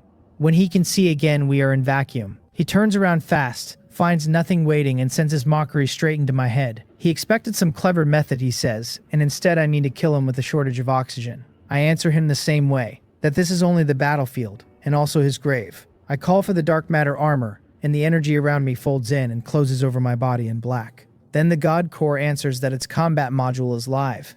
We come together and stay together, fists cracking off one another, the shock of it rippling space itself. After the first exchange, he pulls back, looking honestly puzzled, and says a technology world should not have martial arts in it. Then he remembers what I am, and it resolves for him. So this is something I carried out of my last world, he says, and it will not be enough. Then we are locked together again, and I am parrying with everything I have, because this reincarnator is genuinely good. He keeps switching between disciplines mid-motion, and every switch arrives half a beat before I expect it. What saves me is the dark matter armor, which keeps drinking the dark matter around us and refilling itself. The minutes pile up, and not being able to finish me begins to press on him. To have methods like these, I must have been a master in my last life, he tells me, and I am the first to push him this far, and it ends here. His eyes go slowly crimson, and he calls his rage up, and everything about him surges more than tenfold at once. I get careful, because a boost that large usually bills the user afterward. The only question is whether I last long enough to watch it. Then he is beside me without crossing the distance, and his fist finds my abdomen several times before I register the first one. The impact throws me back hundreds of yards. Swallowing the metal taste in my throat, I work out that his speed alone has gone up more than tenfold, so only he is allowed to cheat. I tell the God Core to open deathmatch mode. It answers that it is taking over the host body, and that the takeover has succeeded. Every quantum computer is being connected for support, it says, and it is running the fight as information calculation and simulation. Everything in my eyes goes cold. His stay crimson and full of murder. He comes in throwing a barrage of blows so dense the vacuum between us blurs. My body slips every single one of them without me choosing any of it, and puts a fist flat into his face. He goes back hundreds of yards and tries to twist and kill the momentum, but the wormhole engine fires and I am already where he is going, and then where he goes after that, until he is knocked left and right with no interval to stand in. In the end, he can only wrap himself around his vital points, shouting that my attacks are weak and cannot break his defense. The only reply he gets is a higher rate of fire. He grinds his teeth, since he used his rage and I simply switched to cheat on. Somewhere in the 10th or 20th minute, he starts wondering whether this kid intends to ever stop. Then he goes flying again and I do not follow. The God Core reports that sufficient dark matter energy has been injected, that the internal disintegration method is active, and that the energy is being detonated. Before the fight it had calculated that my strength and ordinary technology could not kill this man, so it laid the scheme early, and every martial exchange since has been a delivery, seeding dark matter energy through his body. He feels something swelling inside himself and says this is not good. Then viciously that I have played dirty on him, and he clamps down on it with everything he has. The God Core reports interference from an unknown energy, then reports raising computing power and continuing. Then it reports the Dark Dimension module opening and the dark matter energy suppressing at full force. He is terrified then and shouts for the main god to save him. His body swells past whatever the critical point was and comes apart across the vacuum. The God Core reports the target eliminated and exits its takeover. I let out a long breath and say that the God Core is really strong, and it answers, flatly, that it thanks me for the compliment. My mouth twitches. I take the wormhole engine home. Somewhere out in the myriad heavens, a great ball of light pulsed and said the word for kindred, and then the word for aura. Through Bang Deokyong, the main god space had touched Yewu's existence, and understood that the world it had marked was already another kindred entity's ground. The sequence competition had only just started. The reincarnators it draws in are limited in how far they can be strengthened, or one would not have died that fast. It did not consider the loss a pity, since it cultivates millions of them while a kindred entity cultivates a single host. A world's fundamental rules are only a world's fundamental rules, and abandoning one is nothing. In this sequence competition it pulsed, only it is the uncrowned king. 40 years after the reincarnation I began building this world in earnest. Since martial development was hopeless here, but technology had room in it. 50 years after the reincarnation, the technology began to move on its own momentum, and advanced weaponry came out of the laboratories in a steady line. 60 years after the reincarnation, extraterrestrial star beasts came as far as the planetary line. Humanity's strongest warships pushed the first of them back out, and could do nothing more, because the thing could not be killed. 70 years after the reincarnation, progress had slowed badly, since nothing in this world forced technology forward in leaps. Everything walked step by step, and one thin field held back every weapon in front of it. 80 years after the reincarnation, my face had aged, because the gene law buys 100 years of life and nothing more. 100 years after the reincarnation, humanity finally built something that could kill a star beast, the planet destroyer cannon. 110 years after the reincarnation, the star beasts came again and met a species that was no longer the one they remembered. The cannon drove through the body of the thing and took its ability to resist away, and the next bombardment finished it. That battle went into the histories as the first star beast humanity ever hunted down. The first time I saw one of those things on a screen, its size was not a size I had a word for. I understood at once why the warships had only been able to push it back. My own face had gone old well before that, and the mirror stopped being a thing I looked at. Staying inside one world for so long had made me sluggish in a way I could feel from the inside. So I decided that once this reincarnation closed, I would rest, because I had been at this without a break for 2 lives. Yewu took this world's rule origin during those same years, and shook a very respectable quantity of world origin loose besides. He told it to be clear about who was profiting, since he was taking only 70% of its origin. Under his host's leadership, the place was about to be promoted, which left to the world will alone would have swallowed every scrap of world origin it owned. The reincarnation world's world will wore the expression of something that had been wronged. It had come out only because it was curious why its own world was suddenly about to be promoted. It had walked directly into a system that had been staking the place out for years. Yi Wu stepped up while it was still confused, put an arm around its shoulder and walked it back into the core of the world will. Surely it remembered him, he said. They went back years. It shook its head and asked who he was, and then asked with rising alarm why he was pulling out a knife. So under that grin, it was knifed and severely extorted for a sum of world origin. Then he told it to smile for its betters, and it produced an expression uglier than crying. That was fine, he said, and put his arm around its neck to watch his host perform. It did not dare say no. 130 years after the reincarnation, the old era was fully gone, and the new one had grown into its strength. The tears remained, but any man could break through his own by working, so the world was no longer the sick thing it had been. 150 years after the reincarnation, humanity stopped hiding inside its own world and began walking the nearby planets. 180 years after the reincarnation, with the technology matured, humanity stepped out of its own star system entirely and found traces of star beasts out there as well. That news frightened people badly. If the universe is full of star beasts, then the universe belongs to star beasts, and humanity is a parasite in a gutter, born by accident. I stood in front of that frightened room with an old man's face. When the strength of humanity reaches its peak, I told them, even a bug out of a gutter can become the overlord of the universe. Humanity crossed tens of millions of years of evolution with nothing but its wits, and ended at the top of the food chain here. So why not spend another tens of millions of years and stand at the top of the food chain in the universe? If one generation is not enough, then let it be tens of millions of generations, since the crystallized wisdom of countless sages is what carries the human torch forward. So what if humanity is beneath the star beast today? Wait 1,000 years and look again. They said I was greatly wise and that they had been ignorant. I laughed at them because I watched all of them grow up.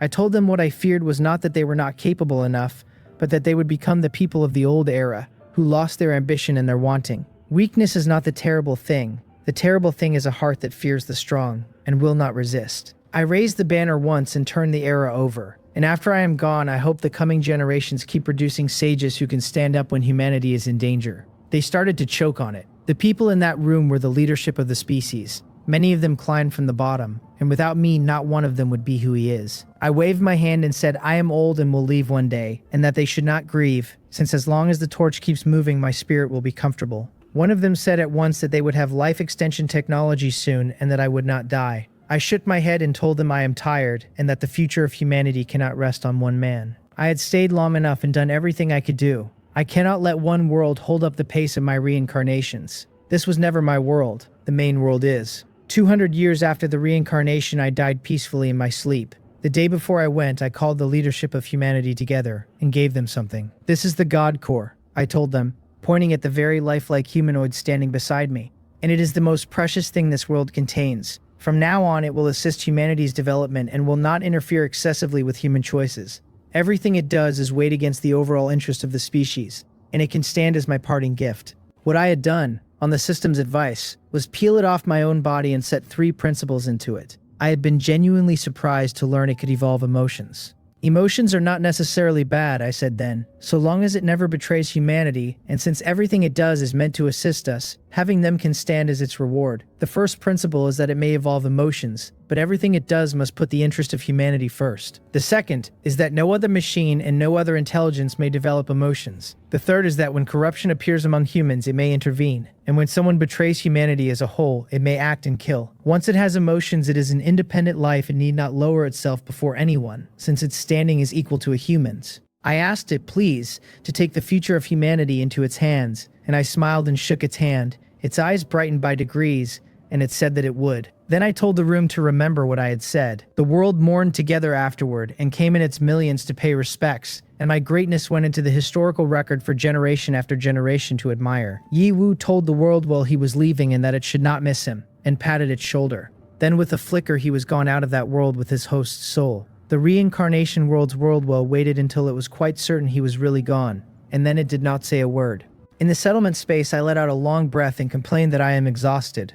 2 reincarnations back to back and my spirit aged past what feels reasonable. Then the settlement runs. It says I successfully changed my fate against the heavens and raises it again. It says I broke the world's limit and raises it greatly, and that I helped the main world break the barrier and raises it greatly once more. It gives the overall evaluation as SSS. Then it congratulates me on 2 million reincarnation points and 1 permanent talent extraction, and grants me level 9 world authority in the main world. I look at that and nod. It is much the same as the last settlement, except that the reincarnation points went up by 1 million, presumably because this world level sat higher. That puts 2 level 9 authorities in my hands, one short of synthesizing them into a level 8. I call for the talent extraction, and it congratulates me on the permanent blue quality talent called Pioneer. Then it chimes and reports that the blue quality talent has triggered the 100-fold amplification and evolved into the golden legendary talent Sage. Sage makes me the sage of any race I stand among, and under my leadership a race sees development it has never had before.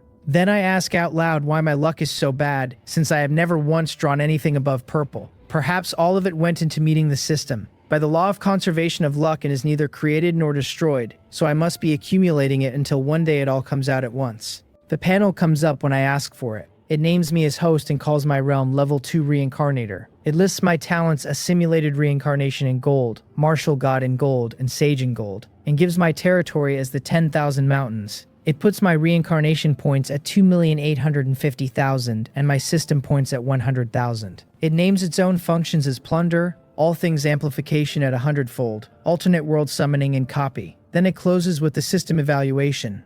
I resemble the weeds at the side of a road, it says, with no combat power worth naming, and I should hurry up and stand as the strongest in the world. 2 reincarnations have made me a level 2 reincarnator, since every returning reincarnator inherits a portion of what he was in the world he left. Both of mine were low worlds, and I say aloud that I hope the next has a high cultivation realm in it. Then I step out, and I am back in the 10,000 mountains at the spot I left from.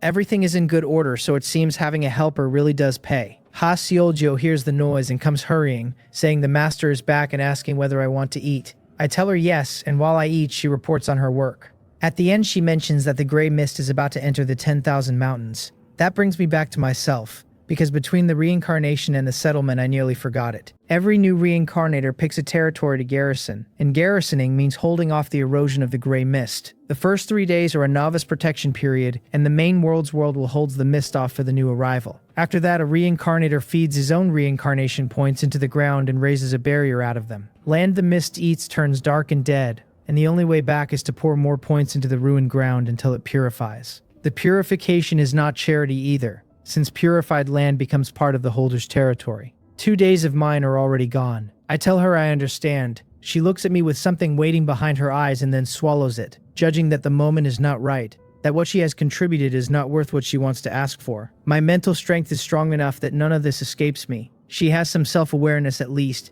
because on these contributions alone she has not earned a reincarnation opportunity. The night passes without anything worth saying, and I am up early to walk the 10,000 mountains. They are stone from end to end with almost nothing green in them, and I do not care, because the nest I have built here is enough. At the border, the gray mist stands against a barrier I did not raise, and the energy in it will be gone inside a day. A large territory means a longer line and more mist to hold, so for the moment I will not expand at all. But the fact that expansion is encouraged tells me it pays, where the main world will not push reincarnators to purify anything. Then I walk back and start laying the barrier with reincarnation points, and the expense is obscene. Another day goes, and the novice barrier fails, and the mist comes in just as I finish the line. The new barrier goes up under it and shuts the gray outside the mountains again. 10,000 reincarnation points a day, I say, staring at the number. Then I notice my points are slowly climbing, so I ask the Sky Spirit what is happening. It tells me the main world will does not mistreat reincarnators, and that garrisoning a territory is a service to it. As long as the barrier stands, the points keep accruing, scaled to the area held, and purifying eroded land both grows the territory and pays a bonus. I work out the day's yield, which comes to about 10,010 reincarnation points. It is a net gain, and a larger territory would presumably yield more, except that mine is already enormous, and it still nets me 10. For a reincarnator holding some small scrap of ground, this is not even a strategy. So the real work is purification after all. With the gray mist handled, I relax and spend the next several days resting inside my own borders. It is not dull, because the World Will's market sells anything a man can imagine. Since this world is permanently invading other worlds, the stock in it is strange and enormous. In among it, I even find a novel out of some other world, a journey of plunder starting from the system, and it does not read like inventions so much as like somebody's actual life. The man in it was handed a miracle while he had nothing, and in all those years he never once turned around and asked what the thing was. It is where I finally learn what a system is, which is a strange way to find out. I have had one in my head since before I could walk, and never once looked up what it actually was. So a book teaches me how absurd my own luck has been, and when I finish it I laugh out loud and tell my system that I love it. Yewu felt something crawl down whatever he has instead of a spine, and ignored his sick host. A few days later, the Sky Spirit brings me something out of the ordinary. Since the reincarnator holds level 9 authority, it says, it is notifying me specially of a meeting to be held in one day, and asking whether I wish to attend. I ask what sort of meeting and what it is for. The specifics are inconvenient to disclose, it says, only that everyone attending is a world authority holder, and only holders are eligible. My eyes go serious, because that means I have to be in the room. I tell it I will attend, and it says I will be teleported to the meeting hall at this hour tomorrow. An authority holders meeting. Going by how reincarnators generally behave, the holders will already be sorted into blocks, and a newly promoted one walking in alone gets his identity questioned, and then quietly targeted. That is not good, but I have to go, because if they decide something important, I cannot afford to hear about it secondhand. The main world is invading a great many worlds at once. Conquering one is hard, but a man with enough hidden cards can take a lower world and collect the authority reward, so the number of holders must be considerable. Developing discreetly really is the way, and I need my own forces built quickly. The next day, space shifts around me, and when I have my bearings back, I am standing in a chaotic room. There are a great many of them here already, and not one has a face. They are blurred black shadows, and I cannot even tell what sex any of them is, which lets me breathe out. If that is the standard, then my own identity is perfectly safe. I choose a seat at the round table, and others keep arriving and choosing seats. I had meant to listen for anything worth stealing, but they sit in silence, so I give it up. Eventually, there is a shadow in every chair. One of them opens by saying it is time for the annual authority holders meeting again, and that they should go through the newly promoted reincarnators in each region. The voice has no sex in it either, which is evidently part of the same concealment. They report one after another on the reincarnators under their jurisdiction, and I say nothing. When the last finishes, I am the only one who has not spoken. One of them says there seems to be an extra person here, and every eye that is not an eye turns to my chair. Of course it does. These old foxes all know each other perfectly well, or they would not be reporting their own regions out loud. Somebody asks whether I am newly promoted, and somebody else asks my name and my faction. I frown very slightly, since it has gone exactly where I expected. Mate Heo, I tell them, a lone cultivator with no faction at all. The level 9 authority was nothing but luck, I say, since I reincarnated into the family of a top force and muddled along until the world happened to be conquered. The room is silent, and whether they believe a word of it is anyone's guess. Then one says that having entered the ranks, I must now choose a faction. I ask what the choices are, because I would like some information out of this evening. There are 3 factions among the authority holders, I am told. The offensive, the defensive, and the neutral. I ask what separates them. The answer assumes I know that the main world invades other worlds without stopping, and that the factions correspond to every decision it makes about that. The offensive faction argues for continuing the invasions. The defensive faction argues for going step by step, solving the main world's own problems before plundering outward. The neutral faction takes part in no quarrels and wants only to raise its strength, though when something large happens they must commit fully. My eyes flicker because this is a great deal more than I came for. What is there to think about? Until I have grown, I lie low.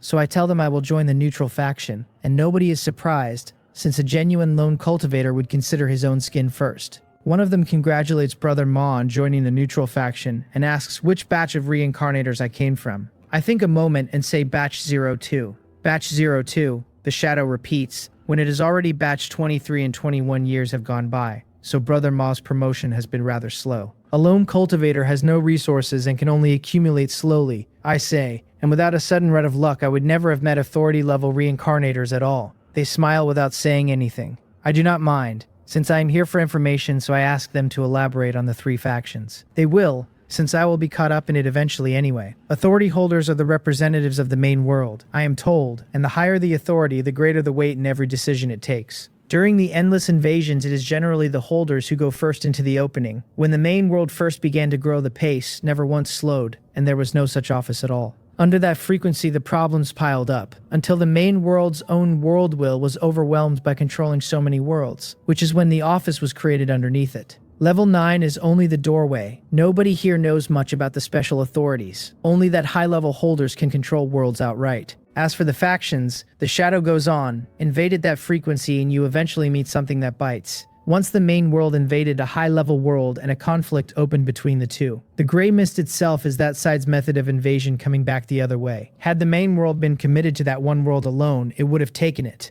The error was that the invasion front was stretched far too long, and now it is too thin to pull back. So the holders split 3 ways. The offensive faction holds that if the invasions continue, the main world will be promoted again and the gray mist world will fall into reach on its own. The defensive faction holds that a lengthening front will eventually be caught between 2 strong worlds at once. The gray mist must be solved first, they say, and every invaded world brought in hand, after which a full-strength assault takes the gray mist world in one stroke. The neutral faction quarrels with nobody, wanting a steady life in the scenery of the various heavens. Though under pressure from the other 2, they must still commit fully when a great war comes. My expression turns heavy, because the true shape of this world is larger than I am. That, the shadow says, is the inside story every authority holder knows. Now they would like to talk about Brother Ma's own situation, since everyone else reported theirs, and Brother Ma surely does not want to be the isolated one, who gets targeted. The courtesy goes out of the room all at once. I laugh a little and go on playing along, because it is only information, and information costs nothing but a mouth.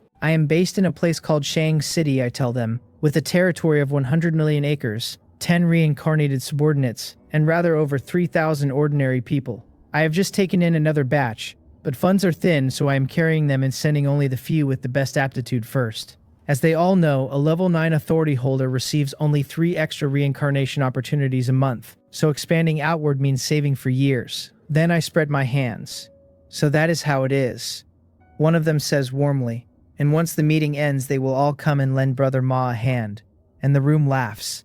I tell them I await their arrival. Certainly, they say, certainly. We talk a while longer and the meeting closes, and the black figures wink out one after another, and I leave the moment it is decent to. So they wanted to trick information out of me. If they can find me, I lose. I laugh out loud on my own ground, because not one of them will imagine that the holder in that chair was a reincarnator with 2 reincarnations to his name. Then I decide it is still not safe enough, because a fabricated identity has to be given a body before it becomes armor. And it happens that I have a tool standing right here. I call Haseolgyo in, and she asks whether it is time to eat, and offers to start early, since there is still a while until lunch. I clear my throat and tell her to set lunch aside. Her performance lately has been decent enough, I say, and I have decided to give her a reincarnation opportunity. Her face freezes and then comes apart into delight, and she swears she will come back a reincarnator. I tell her not to disappoint me, because it is her last chance, and that if she fails, it proves her aptitude is not good enough, and I will not go on cultivating her. A tool needs strength of its own, or one day it breaks in my hand and takes me with it. So I transfer the opportunity across and have her undergo the reincarnation on the spot. Then I settle in to lay out my plan, because those old foxes are certainly turning the world over looking for me, which is exactly what they are doing. One sends their people to find a place called Shung City. Another has everything on it compiled. Before long, every one of those level 9 authority holders has a file in front of them, because the place I invented on the spot turns out to actually exist in the main world. One of them sneers that of course the identity was fake, but nobody reaches authority level on nothing. There are only a few dozen high-level reincarnators in Chang City, and narrowed to batch 02 there are barely a handful. So a few dozen figures come down together and greet each other, saying that since their information must be the same, they had best find the boy first. The point of the trip is not to kill him, but to warn him, because neutral faction or not, a newcomer still owes his seniors their respect. Every one of them was squeezed the same way when they were young, and now that they are strong, they go and squeeze somebody else in turn. Then they scatter, and the suspects receive their baptism one after another. One protests that he truly is not Mateheo, and is asked whether saying so makes it true, and whether he has any proof. He stammers with tears standing in his eyes. He was sitting quietly at home when a crowd broke down his door demanding to know if he was a man he has never heard of in his life. He tries pointing out that they have no proof he is Mateheo either, and is told that he is talking back now as well. The further they investigate, the clearer it becomes that they have been played. Not only was the name invented, the address was invented too. Good boy, they say, with real fury, a newly promoted holder offending dozens of his seniors as if he did not know how the word for death is written. But they cannot find me anywhere, so they go home in a bad temper, promising themselves there will be no shortage of chances later. The subject of all that excitement is sitting quietly at home planning his road. I know perfectly well that I have offended every one of them and it changes nothing. I already hold 2 level 9 authorities, and with one more I can be promoted to level 8. Except that at level 8 I cannot attend the level 8 meeting, because the moment I walk in they will guess who I am. The ideal shape is to skip past it without showing my face and wait until level 7 before attending anything again. Meanwhile, I raise a subordinate to level 9 authority and put her in the room to keep being me, which comes down to whether Haseolgyo is capable. It is a dangerous seat, but having taken the benefits, it is only right that she carry a little of the risk for me.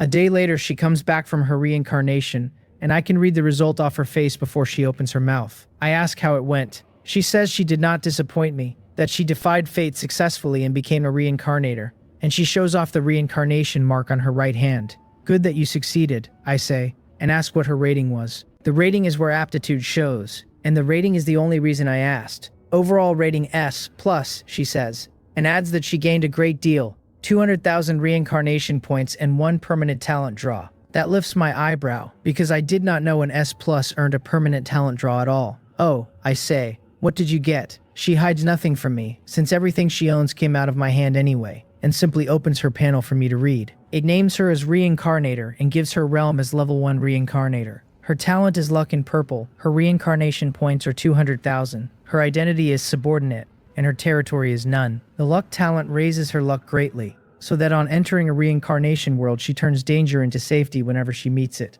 and takes unexpected gains out of every crisis she survives. My eyes widen. Why does an S+ draw a purple epic talent when a triple S rating gave me blue quality twice in a row? There is a strong sense of malice in the arrangement of this universe. And then I remember that the hole in my own build is about to be filled. The system chimes that a talent has been detected and asks whether I want to plunder or to copy. I do not say a word and simply choose copy. Plunder is not necessary here, since for my own subordinate it is naturally copy, and for enemies I plunder without asking. The system reports that the copy succeeded and congratulates me on obtaining the purple epic talent luck. Then it chimes again to say that the purple epic talent has triggered the 100-fold amplification and evolved into the golden legendary talent Child of Destiny. I frowned at it. Why is it still golden legendary and not red mythic? Is the gap between the two really that wide? The readout tells me that Child of Destiny significantly increases luck, that in every reincarnation I become the favorite of that world. Opportunities will be endless and any danger easily overcome, and after each crisis I survive, my strength climbs again. I read it twice. They call this a golden legendary talent, and the effect written there is honestly on par with a red mythic one. It looks to me like the thing brushed the threshold of red mythic and came up just short of the standard, which is why the panel settled on golden. Half-step mythic then. I keep that guess to myself.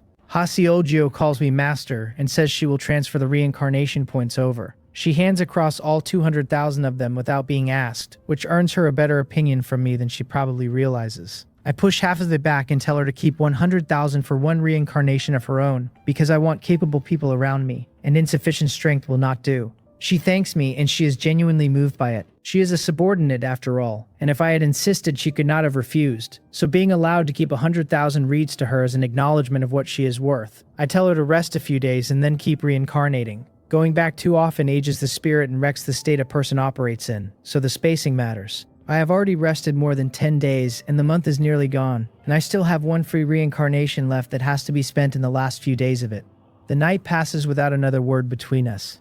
The next morning I begin the reincarnation where I stand. I would like a relatively high-level world this time. I do not buy talent cards for it, because my own talents are sufficient now and purchased ones are not permanent, so spending on them is throwing money into a hole. The panel confirms the reincarnation simulation has triggered. Then the simulation opens and tells me that after 1 year I was born, and congratulates me on reincarnating as a sapling. I sit there with my eyes wide. What is going on? How does the species change? I call the Sky Spirit and demand an explanation, and it answers in that flat, helpful register of its, addressing me as a Tier 9 authority and saying it is glad to resolve my confusion. Every reincarnation is random, it says. A reincarnator can come back as a human, an animal, or a plant, and in worlds that hold demonic beasts, the role can put you into one of those as well. Before the world will formally takes control of a world, it explains, the world will cannot interfere with a reincarnator species at all. Fine. A plant is a plant. I only hope it is a world where I can cultivate, because I do not want to stand in one spot my whole life without moving. I keep reading. The simulation runs the years past me in that flat analyst voice it always uses. At 2 years I had not awakened my memory and was busy photosynthesizing. At 4 years I was still photosynthesizing. At 8 years I finally woke up, understood what I was, and came apart at the seams, because standing in one place without moving turned out to be worse than dying. I had grown into a large tree by then, a willow, and I swayed my body in pure dissatisfaction and set my branches going.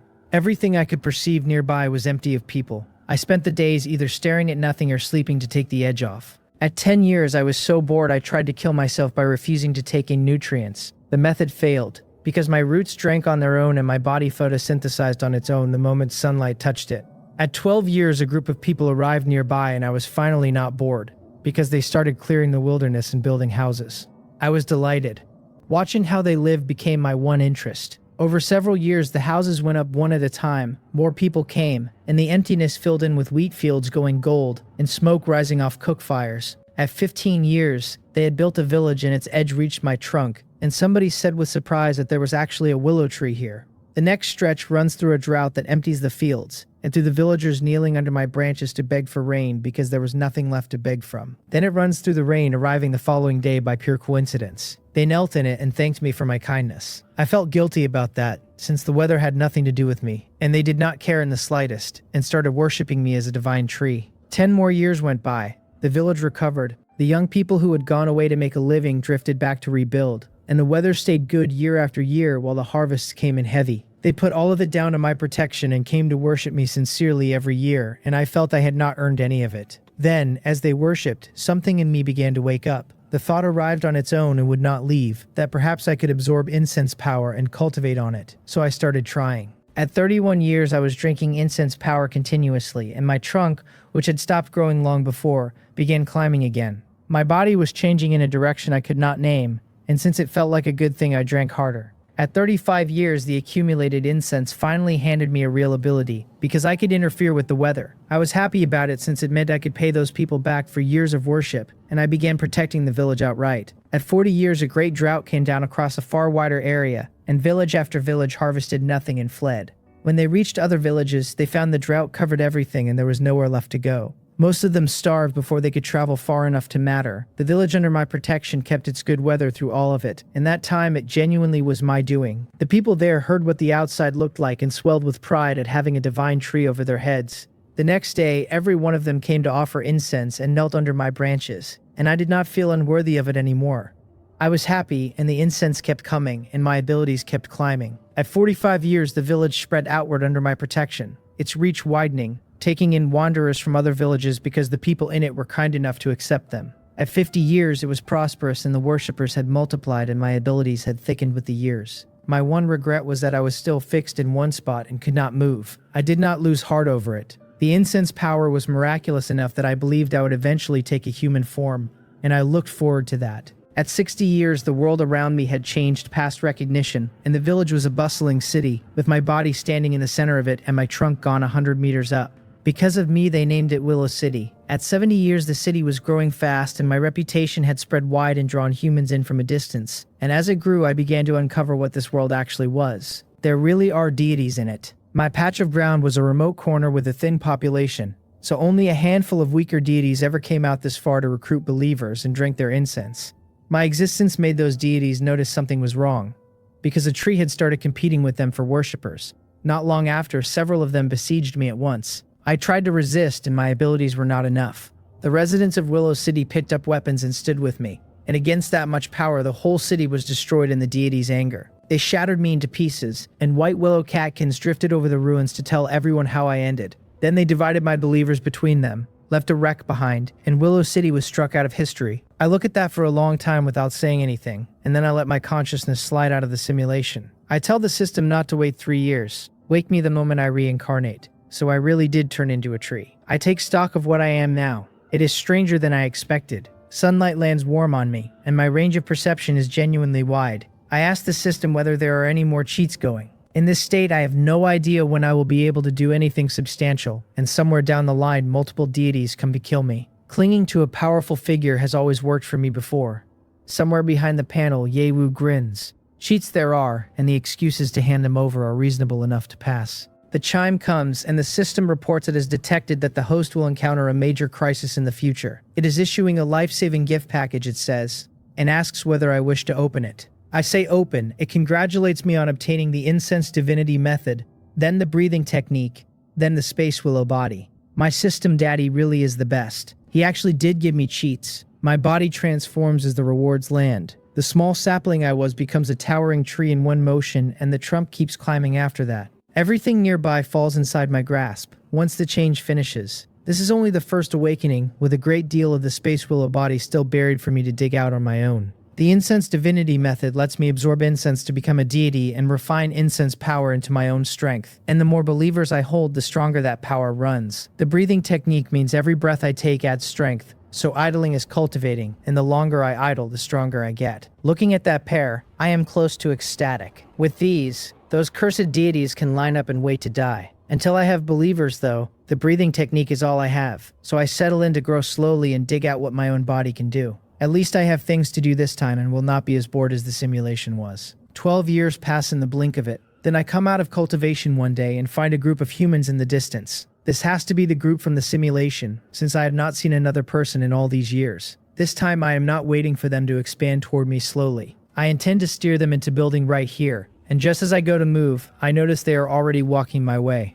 They arrive impressed. Somebody says the tree is huge, and somebody else puts it at 100 meters at least, and dozens of meters across. A third decides this is a good place and they should clear the land here, because a tree that size gives them shade on hot days. They start clearing the ground around me, which saves me the trouble of arranging it. Since they are doing me a favor, I do them one. I put my ability to work, and for a while the whole group finds their strength does not run out while they work, and the ground nearby turns fertile under their hands. Over the following days, they work out that the effect only holds near the willow tree and dies past a certain distance. Their attitude toward me shifts into something more respectful, and it stops there. They do not become my believers. No rush. I will take it slow. I go back to cultivating and keep the protection running over them. 6 more years go by and the place has come alive. The village grown large on 6 years of work. The population up to 1,000.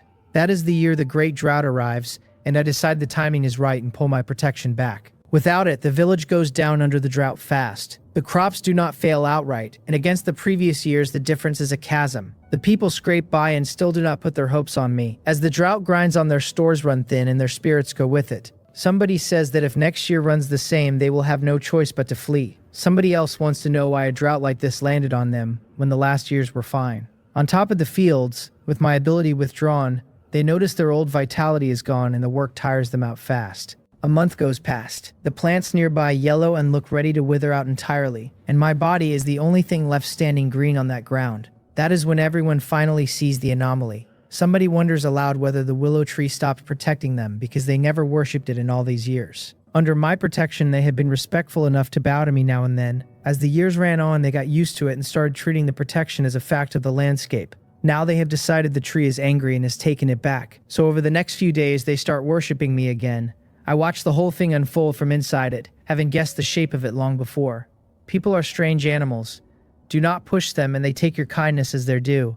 And the day you stop handing it over, they decide the fault is yours. As the worship resumes, I let a little of the ability back out, and the endless strength returns to their arms, and every heart in that village comes over to my side. They fall over each other to offer incense. I am satisfied with that, and I start drinking the incense power and cultivating the incense divinity method on it. Days go by until they are nearly my followers, and only the last step is missing. It is time to solve the drought, and the fix cannot cover too much ground, because these people need to see that the weather is good inside the village and unchanged everywhere else. My strength could never have touched the weather before, and after more than 10 years of cultivation, that kind of interference is a small trick. Within a few days, they find their crops have come back to life. Every ear of wheat full and heavy, and they yield up sharply, and they find it is happening only inside the village. Somebody shouts that the willow tree has shown its power. Somebody else calls him a fool for still saying willow tree, and says to call him the willow god. They throw themselves into worshipping me after that, and the incense power comes in without stopping, and I can feel my strength climbing fast under it.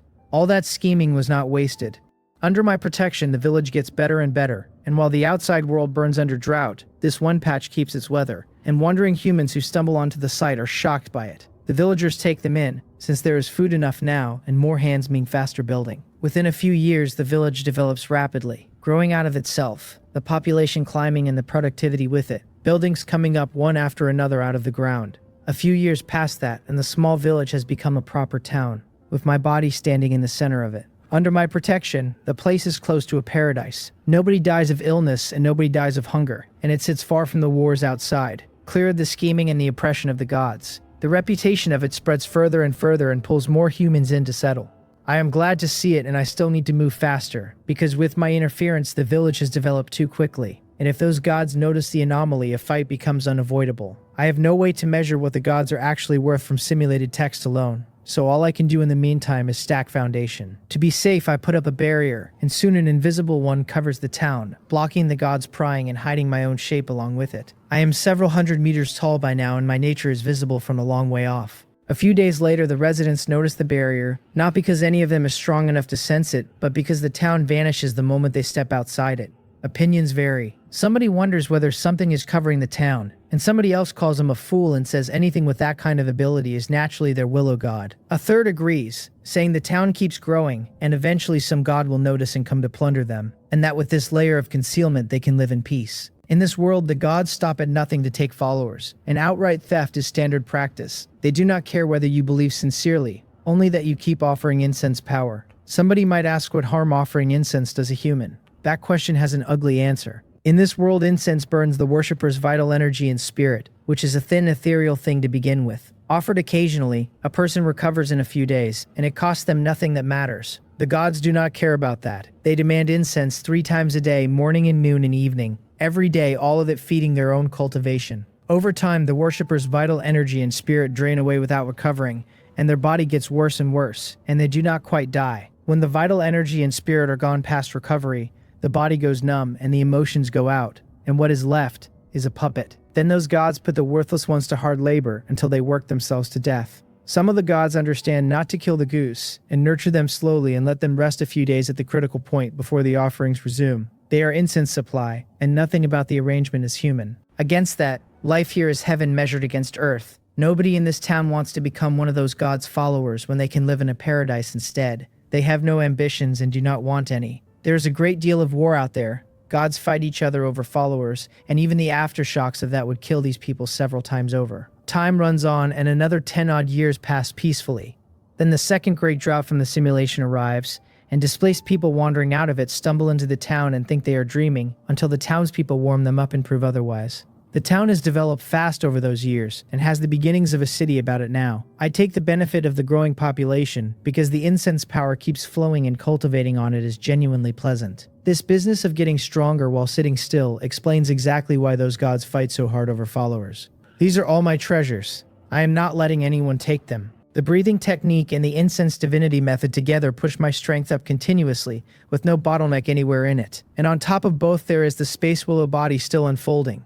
I awaken my innate divine ability, space control, and begin to take hold of the laws of space, which is the direction I cultivate from here. Master the power of those laws, and there will be no space in this world I cannot control. When those gods finally come, I will torture them to death with the geometry of the room. The severe drought keeps working on the outside world while the town stays peaceful and the drifters keep stumbling in. As more and more people vanish out there, a fair number of gods notice the pattern. At first they pay it no attention and assume the drought killed them. One god sneers that every one of those humans would rather starve than enter his divine kingdom, and that his divine kingdom may be hard, but it at least keeps them alive. It is worth saying why drifters exist at all, and why these people have not been rounded up into believers. Some humans refuse to be incense machines, so they form villages of a few dozen scattered across the land. The gods will not personally walk out to collect 30 people at a time, since the arithmetic is terrible, and they only move once a settlement has developed and its population has climbed.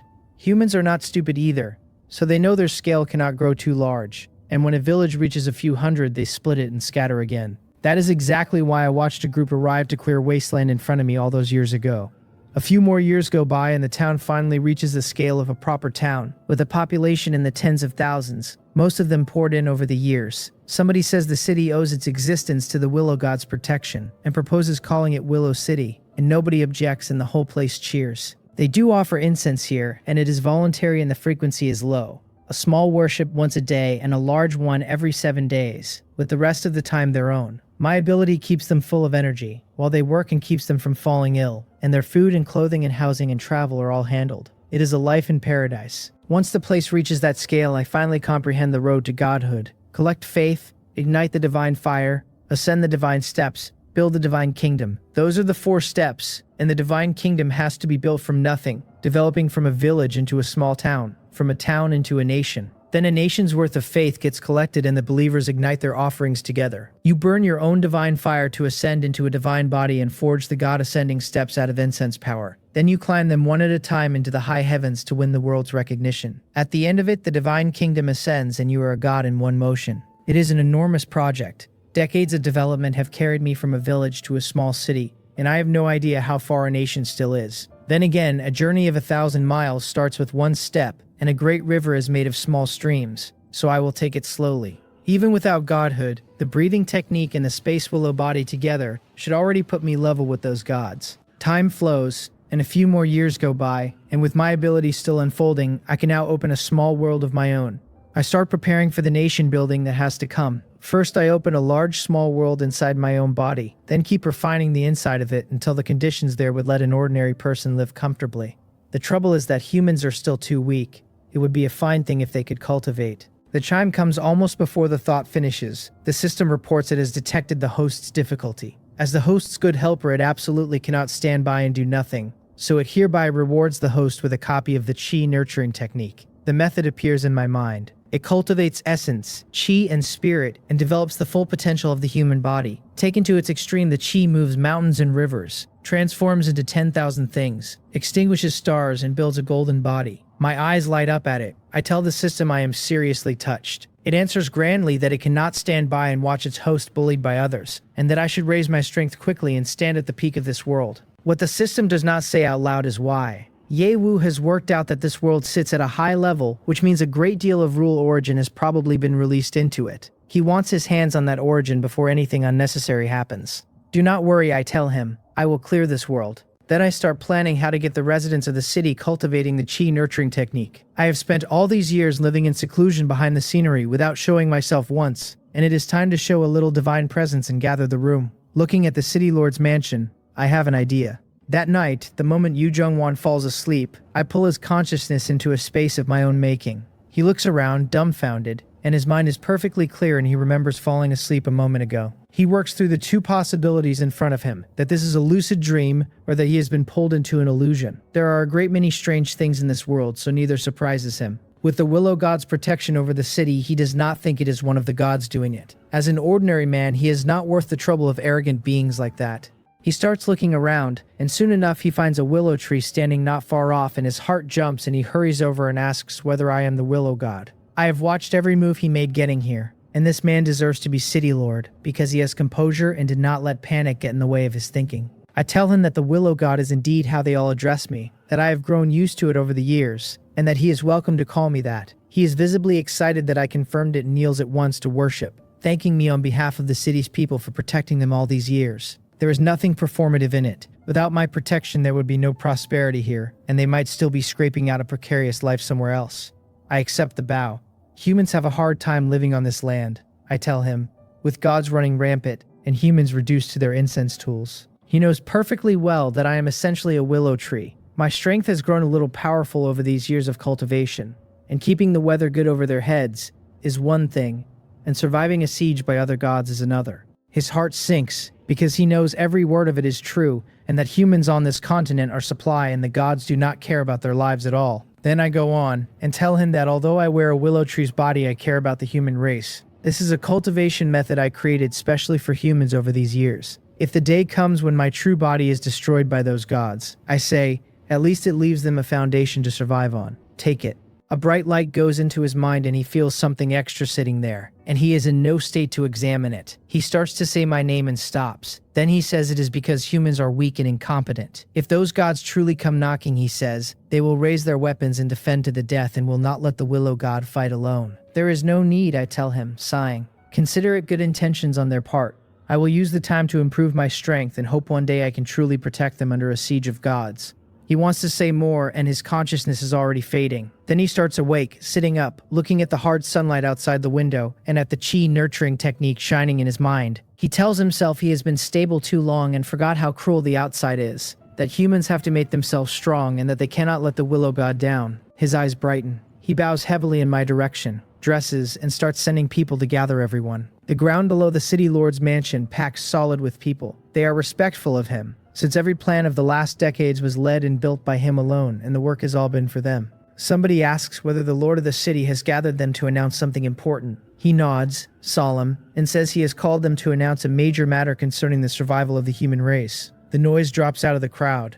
They had come expecting good news, and his expression has stopped that, and nothing serious has happened in the city lately. He begins by telling them they must not forget where humans stand on this continent, and that after decades away from the ravages of war, it is time to sober up. They exchange glances and lower their heads in silence, because it is true, and they have been stable long enough to forget that humans on this continent are livestock waiting on the gods. In the old days, a village that reached a few hundred was forced to break into 10 smaller ones. Now, under the Willow God's protection, they have grown into a city with tens of thousands in it, and if the gods find that, they will be wiped out and then harvested as incense supply. Somebody says they still have the Willow God, and somebody else says the Willow God will protect them, and every face turns hopefully toward the tree. Yu Jung-won breaks the illusion for them. There is only one Willow God, he says. If those gods join forces, they will get him killed along with everyone else. So sober up. The Willow God has protected them for years without asking for anything, and humans have to strive to be strong. The crowd goes quiet with bitterness in their faces. Humans are born weak, somebody answers,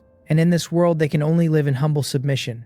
How exactly is a man supposed to strive when human power cannot triumph over heaven and the slightest breath from a god puts them in the ground? They have resisted before. Their ancestors all died under divine power. The gods look at them as ants, and the contempt in it breeds resentment. And without strength, none of that resentment goes anywhere. Yes, he says, humans are born weak, and that was before. Now they have the chance to cultivate. The crowd goes stunned, and somebody asks whether humans can really cultivate, and he laughs out loud and says really, and that from today the human race can strive to be strong. Then he recounts what happened in his dream and praises the greatness of the tree over their heads. And as he tells it, the excitement spreads through them. He tells them not to forget the willow god's grace, that almost everything they have was given by him, and that if one day the gods besiege him, there should be no hesitation about fighting. They nod solemnly and bow deep in my direction, and the weight of what they feel toward me thickens. Then he passes the chi nurturing technique to every one of them one at a time, and the method is simple, since touching foreheads copies it across. That is a convenience I built into it, and it only works if both parties are unresisting and willing. If a man does not consent, not even a soul search would pull it out of him, because there is a restriction sitting inside the technique. The restriction is Ye Wu's. Under his urging, they all start cultivating, wanting to stack strength for the struggle ahead, wanting to use it to tell those gods that humans are not their incense machines. The chi nurturing technique is miraculous. Every one of them finds there are no bottlenecks in it. All they have to do is refine essence and chi and spirit continuously and strengthen the righteous energy in themselves, which drives the physical body to keep transforming. The human body stops being weak. Chi transforms all things. Since they took up the chi nurturing technique, the incense reaching me has turned purer and heavier, because the stronger a human's essence and chi and spirit, the stronger the offering they ignite. My own strength climbs fast on it. Everything is on the right track, and all I have to do now is accumulate. The residents who took up the technique start offering to me daily. A bow once a day and a large worship every 7 days becomes 3 bows a day and a large worship every 3. The loss of essence and chi and spirit is insignificant to them at their new strength. They know the willow god needs the incense power to grow, so they are willing to burn incense and give up their vitality for it. Another 10 years go past in the blink of it. The town develops rapidly and climbs from tens of thousands to over 100,000, with humans still arriving to join Willow City. Some stumble in by mistake and some are brought in by residents who now go out deliberately to gather wanderers. With the chi nurturing technique in their hands, they have ideas of their own. Yu Jungwan looks down at the crowd and says that humans must have their own territory on this continent. He wants the gods not to dare set foot here. He wants heaven and earth to acknowledge it, and he wants the human race standing proudly in this world. Millions of them roar it back at him, that the human race rises and stands proudly, and the sound of it is tens of thousands of years of oppression coming out at once. Watching from the shadows, I go quiet for a moment. I may have messed this up. I smile at nothing, wry about it. Back then I talked about this and that on purpose, brought up the status of the human race on purpose, all of it to win them over quickly and turn them into devout followers. It has now evolved into a full script for the rise of the human race.